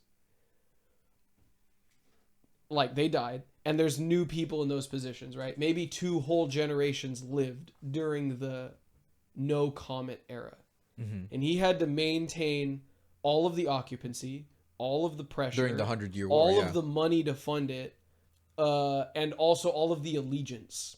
I would definitely say that was harder than setting it up. Setting it up must have been a bitch. But if you knew the Avatar was dead and now there's nothing in your way and you've already been stockpiling all these like things, I think Azulon had a harder job. Are we gonna... Okay, so we gave them... So they have like some Earth colonies, some fire colonies in the Earth Kingdom, but they weren't able to get the big cities. Yeah, but nobody would. So Ozai wasn't able to. Iroh wasn't able so to. at that point, that's as Those far are as literally that's just... as far as they got. Those that's are as just far as they got. impenetrable. They had to wait until another comet to take it back to take over, or they didn't wait. They were kind of accelerated. They were fine just sitting on some Earth Kingdom colonies. They were fine sitting on that. They didn't have to take over the big cities. They also got Ba Sing Se. They had Ba Sing Se. Yeah. Did they have Ba Sing Se, or was it just corrupt? Omashu, I'm sorry. They took Omashu during the times when Aang was there. I feel like they had to do that, though. Yeah, not Ba Sing Se, Omashu. Omashu. But they took Omashu. So it like strongholds, Omashu. right? It'd be like Omashu would be the Also, lowest. they kind of took Omashu because Bumi was like, yeah, I'm not trying to fight them. Yeah. And they I'm just going to give him the city. Give him the city. He's Well, like, I don't want people to die. And they had taken out the southern water tribe, yeah, too. people might always look back on him in history being like, oh, he's a coward, blah, blah. But it's No. Y'all don't know how many lives I saved. Plus, we're Yeah, he Earthbenders. saved We just tunnel pretty our way much out. all of their lives. Yes, pretty much all of their literally. lives. And he's He like, saved guess all what? of We're their lives. Earthbenders. We can literally Yeah. rebuild in a day. The city. Yeah. In seconds. In seconds. He retook the city. In seconds. Alone. Now is the time. Yeah. So it's like while the historians are in the tunnel that he built, right? Like hundreds of miles away, they're like, fucking Boomy, I fucking hate this guy. He's such a loser. He's such a... And then incoming message by Hockey. And they're like, yeah, so Boomy took the city back alone. Just starts crossing out all these lines. He's like, Boomy, what a swell guy. Like, this guy's like, there's no one like him. So that was... So the top 3. They were 4... Top 3. There are 4 Fire Nation only, Fire Nation supremacy. Could we argue that Zuko did the best for, the optics of the Fire Nation, like coming back from that? He definitely did. I think he's at the top of the list. Would he be a greater Fire Lord than them? Because he's working with everyone else. I think if you're taking it from the optic of like who did the most as a Fire Lord, there's only really 2, in my opinion, that actually did a lot of stuff. Mm-hmm. But with Anthony's argument of Azulon being greater than Sozin, quote unquote progress, right? I think Zuko's Conquest. a run away landslide. Yeah, for that. Because what did Azulon do? Like, it's like, well, he maintained things. It's like Sozin, you can say, wiped out the air nomads, kicked off the war, and then it's like Ozai almost won, kind of. And, like, I guess he took Ba Sing Se, even though it was his daughter, but, like, it happened under his rule. Azula... And Ozai's reign was literally, like, a drop in a bucket. It was. Compared to every... Like, Azumi... Well, Azumi... Look, I mean, just look at Azumi, right? She looks like she's in her mid-40s, let's say. Her hair is graying. Maybe she's knocking on the door of 50, right? She's aging fantastically. Okay. Ozai's the exact same age as her. Like... He looks even younger, honestly. Yeah, you could argue he looks younger. She's so, like, stressed. Ozai has not she might had be a little the bit, throne as long. He's also the second son. by a fat margin. So he's had it for a while. He hasn't really maintained much. He's had it for like 10 years, right? Maybe 10 years. Maybe he belongs below Izumi, actually. Ozai? Fuck. Really? Oh. Yeah. Because that's Izumi looks like she's maintaining the Fire Nation really well. I mean, the problem is, what do we know about Izumi? We don't know anything about Izumi. I'm sure she's just propagating whatever Zuko put in place. The fact, first of all, like, her father's Zuko. Zuko had to like reform the Fire Nation's view of itself and how they interact and do things. And then Zuko has to be at the top. The Fire Nation started doing like reconstruction, like actual like World War II stuff, where like after the war. Yes. Like I was afraid, just for morality's sake, we were gonna have one of them up there on top of Zuko. But I'm glad Zuko did good for the Fire Nation and the world. He did do a lot, and like even if you want to do the like devil's advocate argument of like, well, Sozin did do things. It's like, well, he did like for 20 minutes. He took out an entire group of people, which is horrible. Which, like, you can't really say that necessarily benefited the Fire Nation. And then he kicked off the war, and like, but all the others didn't do anything. Like Azulon and Ozai, their main focus was like find the Avatar, conquer the world. They didn't do it. That's it. It makes me think of like Alexander the Great, right? All of his conquests. Was there somebody to take over after him? No. Okay, what about like Caesar? Was there somebody to take over after him? Yeah. Did they maintain his empire? There was a civil war. Well, it wasn't his empire. It was an empire before Caesar got there. Oh. Well, yeah. Essentially, it was the Roman Republic, which was an empire. Oh, okay. So Caesar fell, and then everything fell. Well, Caesar fell. There was a civil war on who was going to replace him and like do certain things because Caesar wasn't emperor for like a long time at all.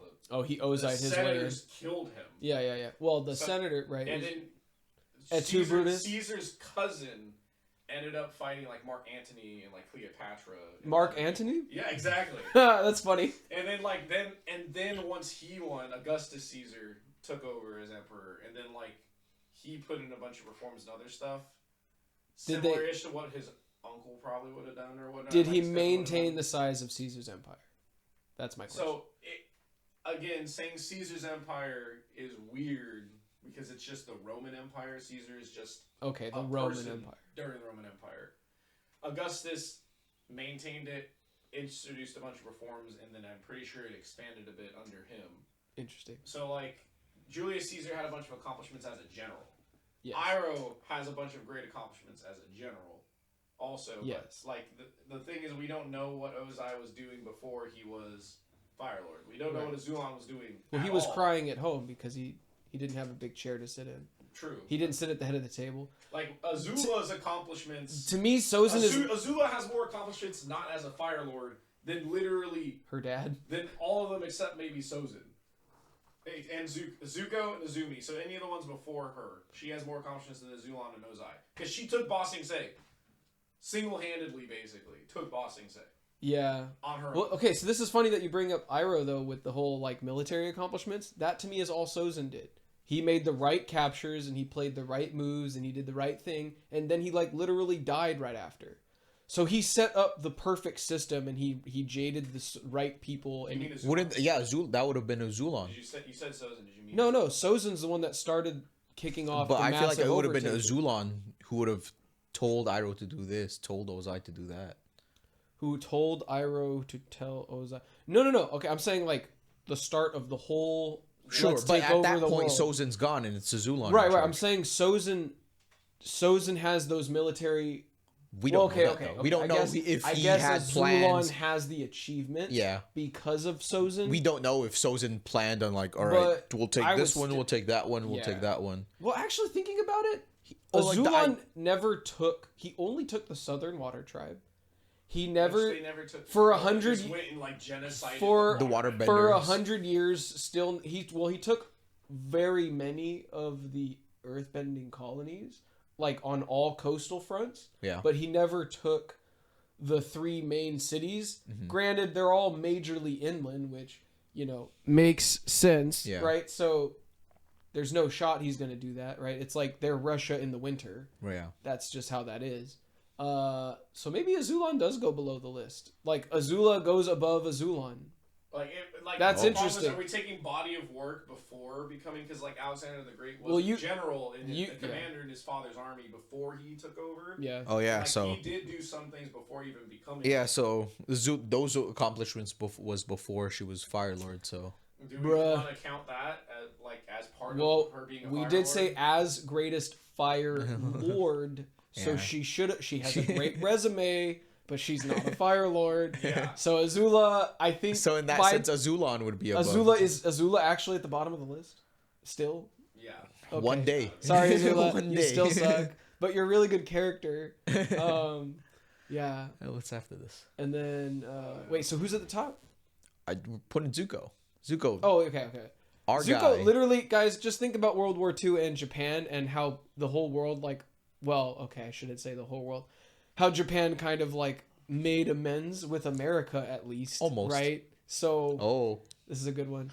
But yeah, that's what Zuko had to do. They had to come back. They had to bring it all back home. But so, really quick, just so you know, like, I'm transitioning away when I'm switching them. Just so you Okay, cool.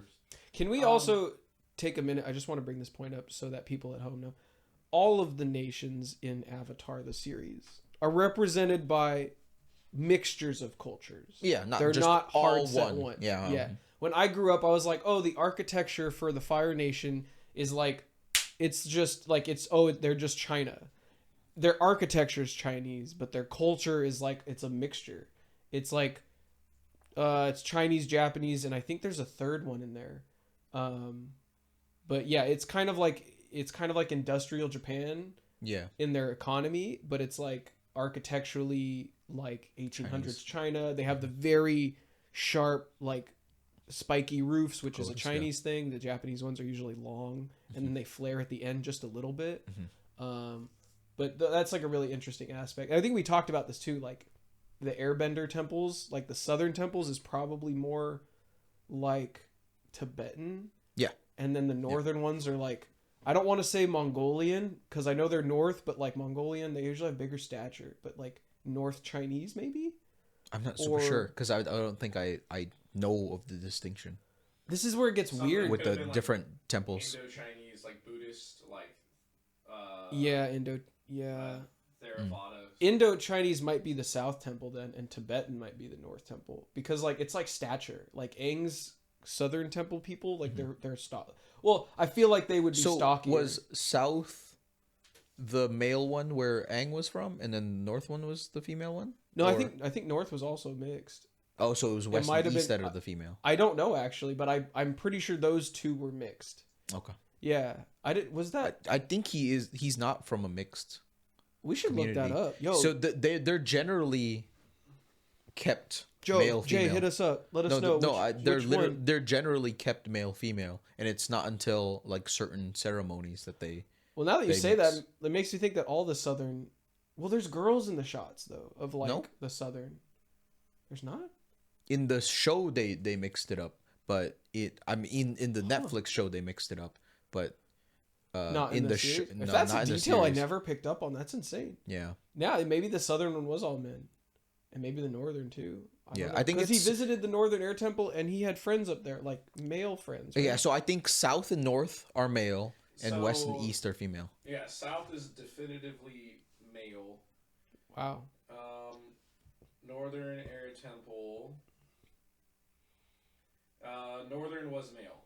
Yeah, so it's North and South male, West and East are female, and then they added New Lore in the Netflix one. It's like, oh, the Comet Festival, and they all congregate and they hang out and party and maybe pair off. Sure. Beautiful, very cool. And then Earthbending, I think it was more like economically they look like very much like feudal Japan and feudal China. Sure. Like very very square, very old style. Like you would kind of expect the what are those clay figures called from the Chinese history? Oh yeah, terracotta warriors. Terracotta warriors, like that armor style.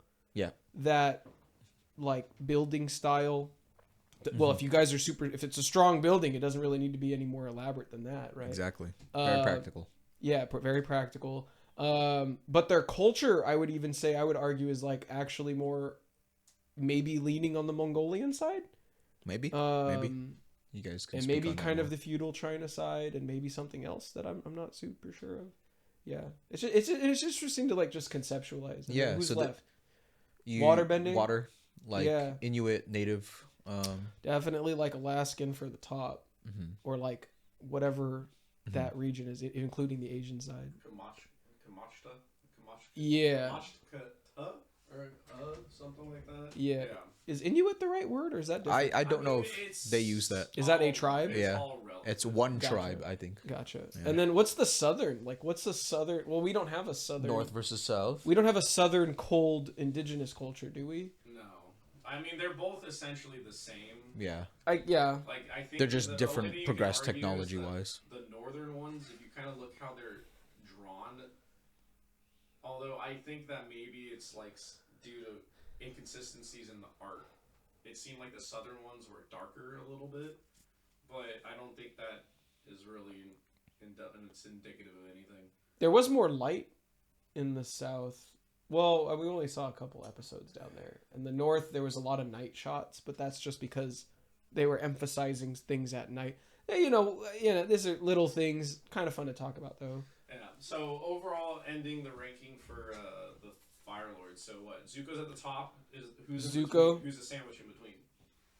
Zuko. I just think Sozin literally just set things up and died. So I want to give it to Azulon. Sozin put the plan in place. The first three on this list, by the way, like as far as like the thing, Sozin, Azulon, Ozai. We just got to again preface. They're bad people. They're bad people. Okay. I feel wait, that's they're bad? clear. They're bad That's people, clear. okay? They're bad people. They're bad. I think If you have a Z in your name, hopefully you're on the Zuko Azumi side of things. Yeah. Oh, see, because he has Z in the front. Right. Everybody else doesn't. Maybe that's a sign. Azumi. Okay. So I think because of Azulon not actually conquering anything, but he maintained. All right. It's not easy. So in that sense, then Azumi maintained whatever Zuko set up. I'll put Sozin second. I'll put Sozin second. Sozin maintained what the previous Firelord did. He excellently set up everything happening. Azulon definitely. I think maintaining it is a harder job. Like not harder, but it's a harder job than I think we give credit for in general. Like not we, like people. But yeah, Sozin had to kick it off. He had to time it right. He had to. Everything was on the line. But you're saying Zuko and then Azulon. Zuko. Azulon. I was saying that, but You're If so we're- are you agreeing with me? Sozin, I feel like Azulon? my Sozin list would is be pretty slightly different than yours. I guess. influential. Yeah. But if okay. we're all voting to come together on one list, I mean, if you I'll want to put- give yours, then I'll give mine. okay, Yeah, give all right, yours. okay, that makes it way easier. Zuko. Yeah, I would say Azulon, Sozin. Wait. Zuko, Azulon. Well, Azumi's nice, right? Yeah, Yes. she's a good person. And she's also maintaining the goodness of their work. Yeah, the good. Okay, that actually makes it interesting. Okay, so Zuko. I'll put it Azulon for what their jobs needed to be, not for what if it's good or bad. Yeah, right? yeah. Azulon. Maybe, yeah, I guess still like Sozin, Azumi, Ozai, Azula. All right, Mark. Azula's. Zuko, Sozin, Azulon, Ozai, Azula, Azumi. You put Azumi last? Damn. My heart.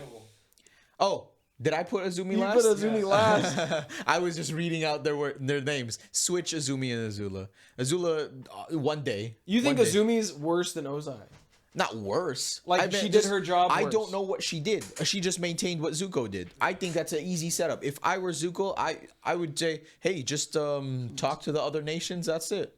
That's all you need to do. And they probably Like, all have it's dinner already- together because they're all He's still alive family. too. I would say relatively in history, usually the person that adds, reforms, or changes things and puts them in place is given more credit than the ones that maintain it because it's as simple as walking into his. Like, there's a They're in a difference time of between- peace. So there's like you learn geometry, so you're maintaining it, right? By But to- learning geometry, to and then there's the people created. that created geometry. Yeah. And it's like, well, I mean, what I'm doing with geometry is hard because I had to learn it and I'm maintaining. Jay, create geometry. Never write it down. Never teach it to anybody. Tell me how far it goes. True, but now I have to teach it word of mouth. Yeah. People. Yeah. So whoever taught language, thank you. All right, let's hit the next one. Where are we going with this? The debate. The Greatest Earthbender. Are we the on boulder? Are we all Everyone on the knows same it's side? the boulder. Okay, well, that's interesting that you mentioned earlier, Jay, that you think Toph would take it, but I thought you were Team Boomy all the way. But you're saying she's older. Toph when she's older Okay, could beat him. so but you're saying this matchup, 12-year-old let's break a Toph? timeline. Yeah. This I was kind of like general omni, like also projected feats too, like Toph projected prime, right? Is that the Let's debate? do timelines. Let's do both are in their prime, and then let's do this one, this timeline. The So let's just how about start here? Let's start here. Yeah. As we see them, 12-year-old and 112. Pun intended. Landslide. Boomy. Boomy. Toph has metal bending here. Yes. End of Toph will have Avatar animated. End of Avatar. Okay. Yeah, end of Avatar animated. Who wins in a fight? Boomy. I think so. Maybe landslide is me being metal extra. bending is really good though. I was gonna say the only thing is metal bending. Like, that's the one thing that she got. Out of 10. How many times out of 10 do you think Boomy should win? All right, if we're saying Boomy, if you're saying Boomy. Yeah, I'm not, like I said, landslide, but again, I'm just doing that for the reaction. If he has to win out of 10, 6. It's gonna be the hardest 6 fights of his life. I'm gonna say the reverse. Toph 6 out of 10. 6 out of 10. Right. Yeah, I respect that because I would say 7 out of 10 Boomy. Give me a reason why it's 7 out of 10.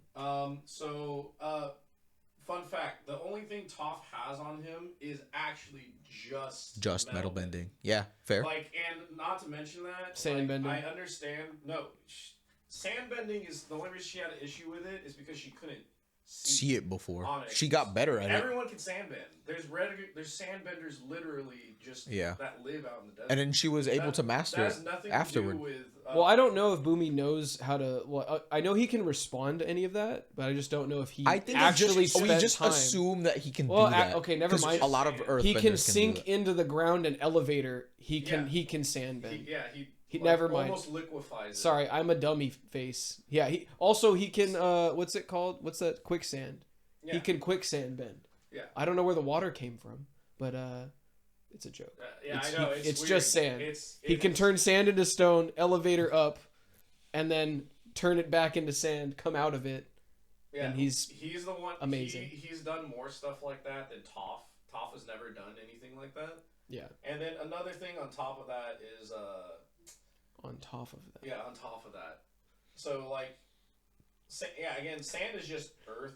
Mm-hmm. So it's. I think they should be equal on sand. I don't think that's the a only thing factor. That really gives Boomy an advantage here is the fact that Boomy isn't a dumb idiot when it comes to how he thinks about earthbending. If he was a traditional earthbending master and he's not doing all this extra shit and he's just simply always gonna stay on the ground and want to be steadfast and stuff, yeah, he would lose. But because he's Boomy and he thinks outside the box, he's gonna be like, oh, she's blind.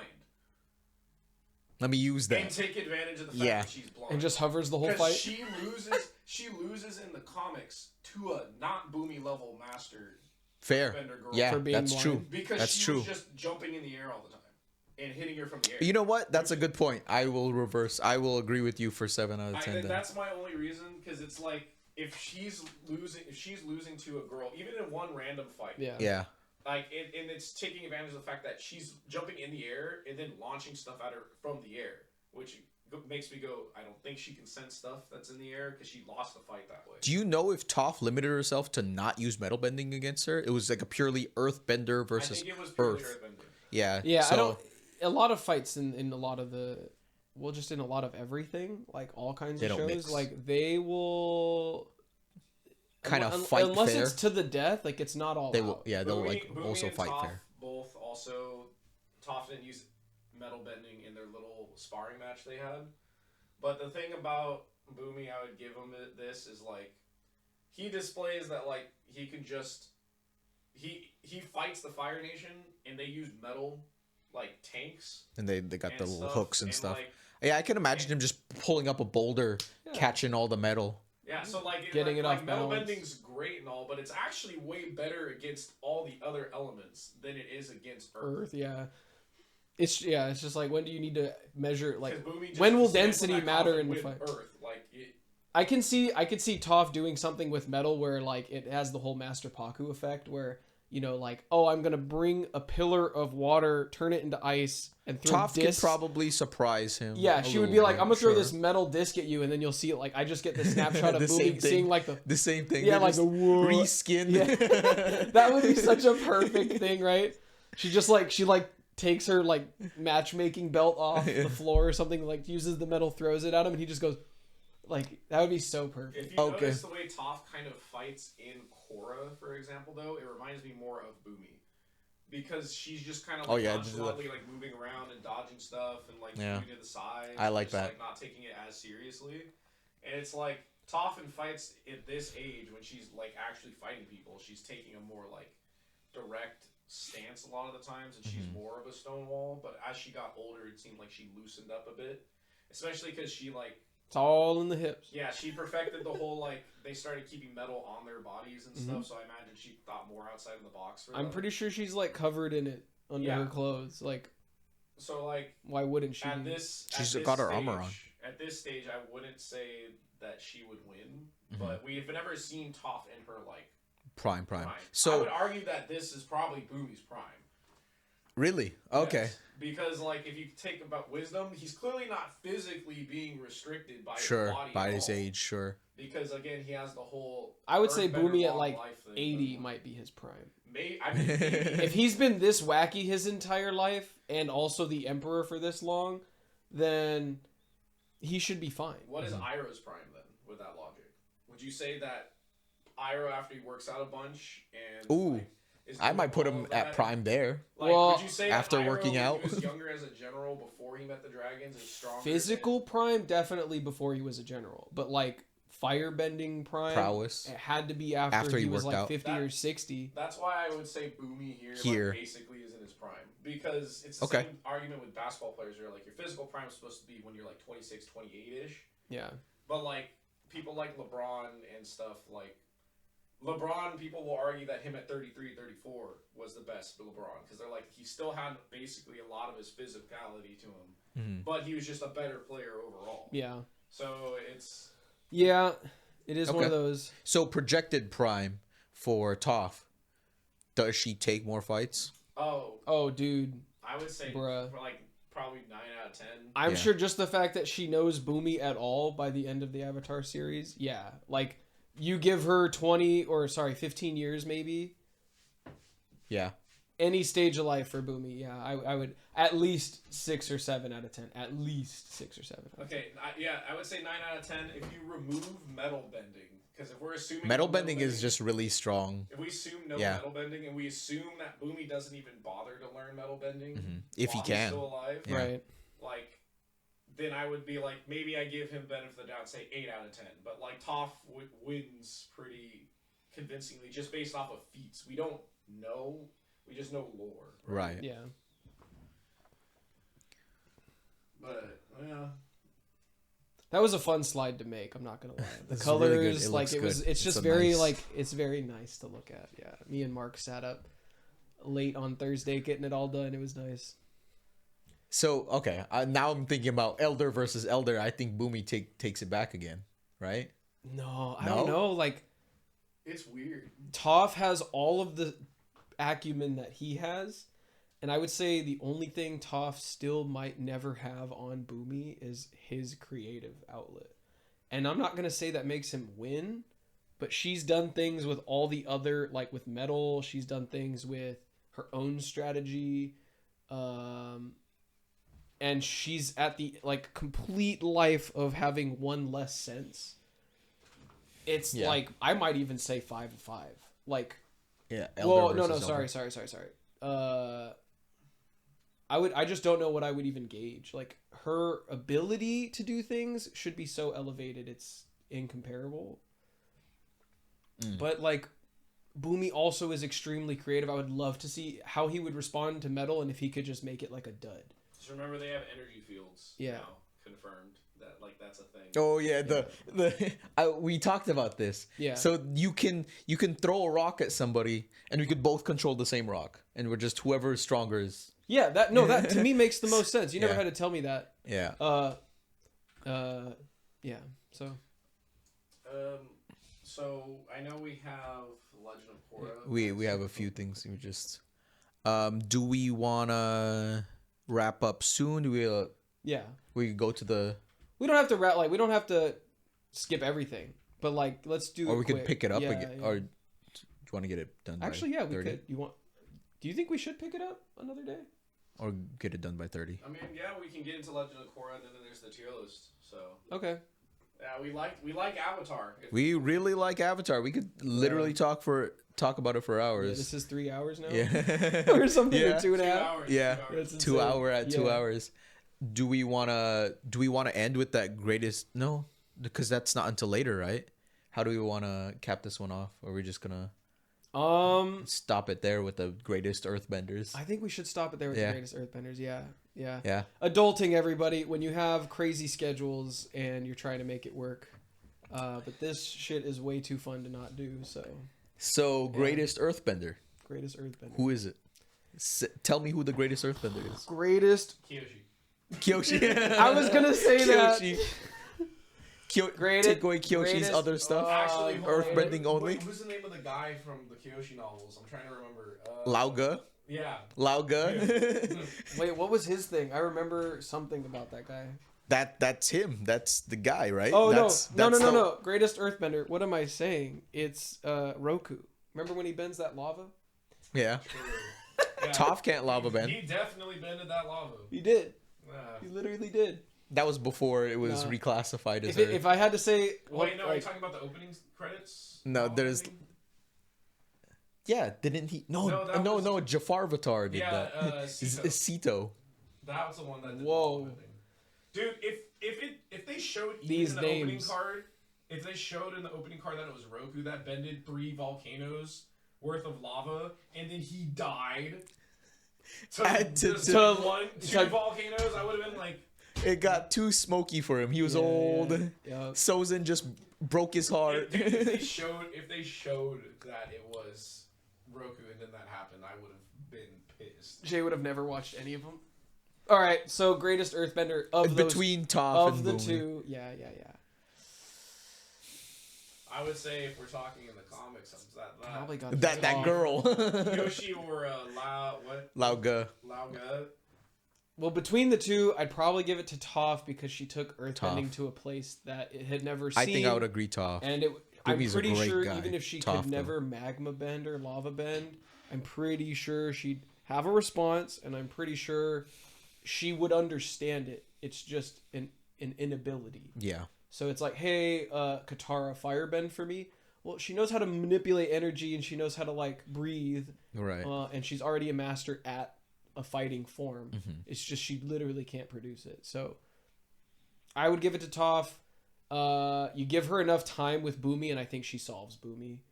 Yeah. I think she solves the vision problem, and I think it forces her to be creative. It's like, yeah, it's kind of like why LeBron James is Boomy like is a monster, though. He can had to take get some out of fights. Akron. He can take some fight. People downplay the Boomy feats. He just No, he's casually really launching good. buildings. I really want good. Boomy to be the best, but I think there's so much. Boomy, if they just Because throw a line out Toph there- knows Boomy, she should hold that candle. She should hold the number one rank. and she's got She her should youth. learn She's got her everything youth. from him. Yeah, and she got her she's youth. 12 or 13 in the show. She has all of, essentially, by the time she's 30 or 40, she should know everything Boomy can do, and she should be able to do it better.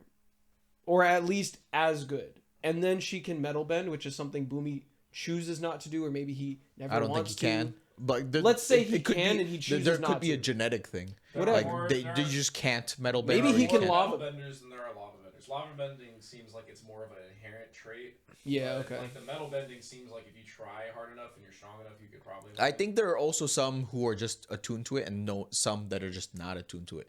Because Yeah. in the comics, she has that space bracelet, and it like kind of lets her know who around her could be a metal bender, who has the potential to be a metal bender. Not every earthbender has the capability. Is that what that's for? That's interesting. I never noticed. She's got a bracelet, and then in the comics, like that's how she finds her students. She finds these earthbending kids who, the bracelet. You know what's interesting you too? probably is like, have the capability. What if Toph just wore metal, and since metal vibrates more than because it's more rigid than rock, what if you don't even need all of this She's elaborate got her armor. Earth stuff? She wears her what armor. if just walking and pushing the air vibrates the metal, Yeah. and she could just feel that? She wears her armor, so I believe it. Bruh, I'm just saying, like, it's an idea, right? Yeah. I mean, Anyway. then you would just anything that Greatest- vibrates your armor, you would be like, oh, that must be a thing, but it also could not. Yeah, be a thing. false So, positives. like, yeah, right.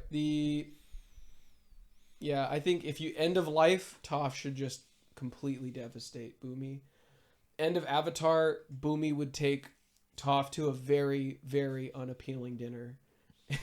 Yeah. Let us leave. Yeah, and he would face bend the fuck out of like that I fight. think that- I can imagine she encases him in metal, and he just. I would love to see it too. Like she gets all of his limbs pinned to the ground, and then he bends with his back, and then like does something to her, and she's just like, "What?" You know, that's actually a good point. If we've ever seen Toph bend with not her, with not her limbs. then like theoretically, if you just immobilize her like any other normal Earthbenders with just like with Earth, theoretically you can stop them. Did she when Or she ice. was when they were cheating at gambling? Did she move a hand? Did she? Oh, she used her foot. Use Yeah. your foot. She used her foot. Okay. We don't know any psychic Earthbenders yet, right? No, we do. It's Boomy. Yeah. Not Boomy, true when he is being suspended in the air from the Earth, he uses his face to. So that's not Earthbend true rock. psychic. But like he's not like Because he's not like he's not like yeah, but or- he can like think it. he's hard not enough like to happen. Tarlock and them where they're true psychic bending. Where Well, it's like it's like the I'm start thinking of, about it. like- I'm not. Oh, okay. It's not true psychic. There's Well, no he's movement? no movement at all. Yeah. Yeah. Yeah. But you can see it like he's pioneering it. Like I wonder if there's something beyond redirecting lightning. Oh, Like so what would be Iroh pioneered redirecting the lightning. redirecting lightning? Someone So what is pioneered that? lightning. So the extension of lightning is someone found out you can redirect it. That's the extension of it. Yeah. But somebody pioneered lightning. So I think know- I've heard echoes of that. Like, what about glass bending? that makes sense. That I It's me, think. I'm some of those guys. What? Okay. Best Earthbender. Best Out of the Earthbender. two. Out of the two, I'm gonna say Toph. Yeah. Toph I'm gonna say Toph. has to be Toph. Toph. Sorry, Boomy. Boomy literally is a is monster. That we've though. seen on screen. Boomy is a monster. Boomy He- is the reason why So Toph is the greatest. Yeah. If, Right? If Toph didn't have metal bending, I'd be like, okay. I don't know if Toph will ever get on Boomy's level, swimming through the earth, you know. But like because, like you said, because she knows of him, she should do everything she can to be better than him. If it takes literally you reading a few pages out of a book to understand like tripling your life, you know, like Guru Lachima, like you know, reading it as an airbender and then not even being an airbender and then getting those powers and being able to tap into essentially the highest known ability of an airbender, right? Reading a book could solve the aging problem, right? Yeah. Knowing someone personally, how much time would that save? Like, Yeah. there's no like, I don't know, relating it to basketball. Boomy Like would basketball definitely players teach today her could to- not be where they are without the people He before would them. definitely teach her. Yeah. If she asked. Yeah. So it's just one of those things. Toph is literally where she is or where she could be because of Boomy. Well, we don't know how much they've interacted, but like we assume they probably did. Like they should. They at least hang out once a Yeah. year or something. Like, but in an ideal state, like she should learn everything from him. to a point. She just needs to see it or hear about it. And well, I guess she can't, see it. But There are inherently things that she cannot do that he can do though because of sight. But Yeah. like everything else, it's possible. Like she theoretically should be able to learn how to like turn earth into sand and like just sink through it and propel propel herself through it like he does if she wanted to. She should be able to do like that kind of stuff. Yep. Yeah, she should be. In her sleep. But the best one again is either Kyoshi or Lao. Lauga. Lauga, because Lauga made Kyoshi. Lauga's insane. You know you're an insane bender when you're able to actually give the avatar a problem and you're just a bender of one element. Kyoshi's specialty is that she does big things. It's hard for her to do small. She could do big, and Lauga can give control her problems. Yeah. Lauga could give her problems. Yeah. He can basically waterbend Earth. Yeah. That's one of his things. Waterbending Earth, basically. So, like, what Boomy does with liquefying it, like, ish, kind of, and, like, traveling through the ground, he just does that just... If Boomy was a killer, basically. Oh, like a heartless assassin. A heartless killer. Like, yeah. Yeah, and he's just... It's kind of like... who is it? Kuvira. From Korra? Yeah. How she just kind of... With the metal. She's just kind of, like, dismantling Korra. It's a similar thing that happened with Kyoshi, where he's just like, I want to dismantle you. And she's like, but what if I do this? And he's like, yeah, but what if I just, like, sidestep? And then just make you swallow a bunch of, like, minerals. It's like, alright. This Crazy. is, bruh, I wish I read more of Earthbending. the books. Oh yeah, you Maybe should read books. do. That's another thing we can talk about later down the line. Honestly, you're just gonna have to just debrief me. It'll take me weeks to read the book. Yeah, you're not a reader. Yeah. Well, it depends, but yeah. I listen to it. Make me a slideshow. Like, all right, Make you a Anthony, slideshow. We're gonna enter into. I mean, if you're ever driving, you could listen to it on the.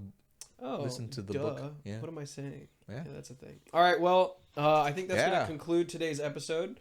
I'm glad everybody got to see Mark in a full view today. Bye. Yeah, and thanks for stopping by. Follow our social medias. You'll see the little, what is it? All the links in our description. Mm-hmm. And we definitely have a lot more to say about Avatar. We'll post it on Wednesday. So just stay in tune with us online, and then have a good day. Bye. Bye. Must keep moving on.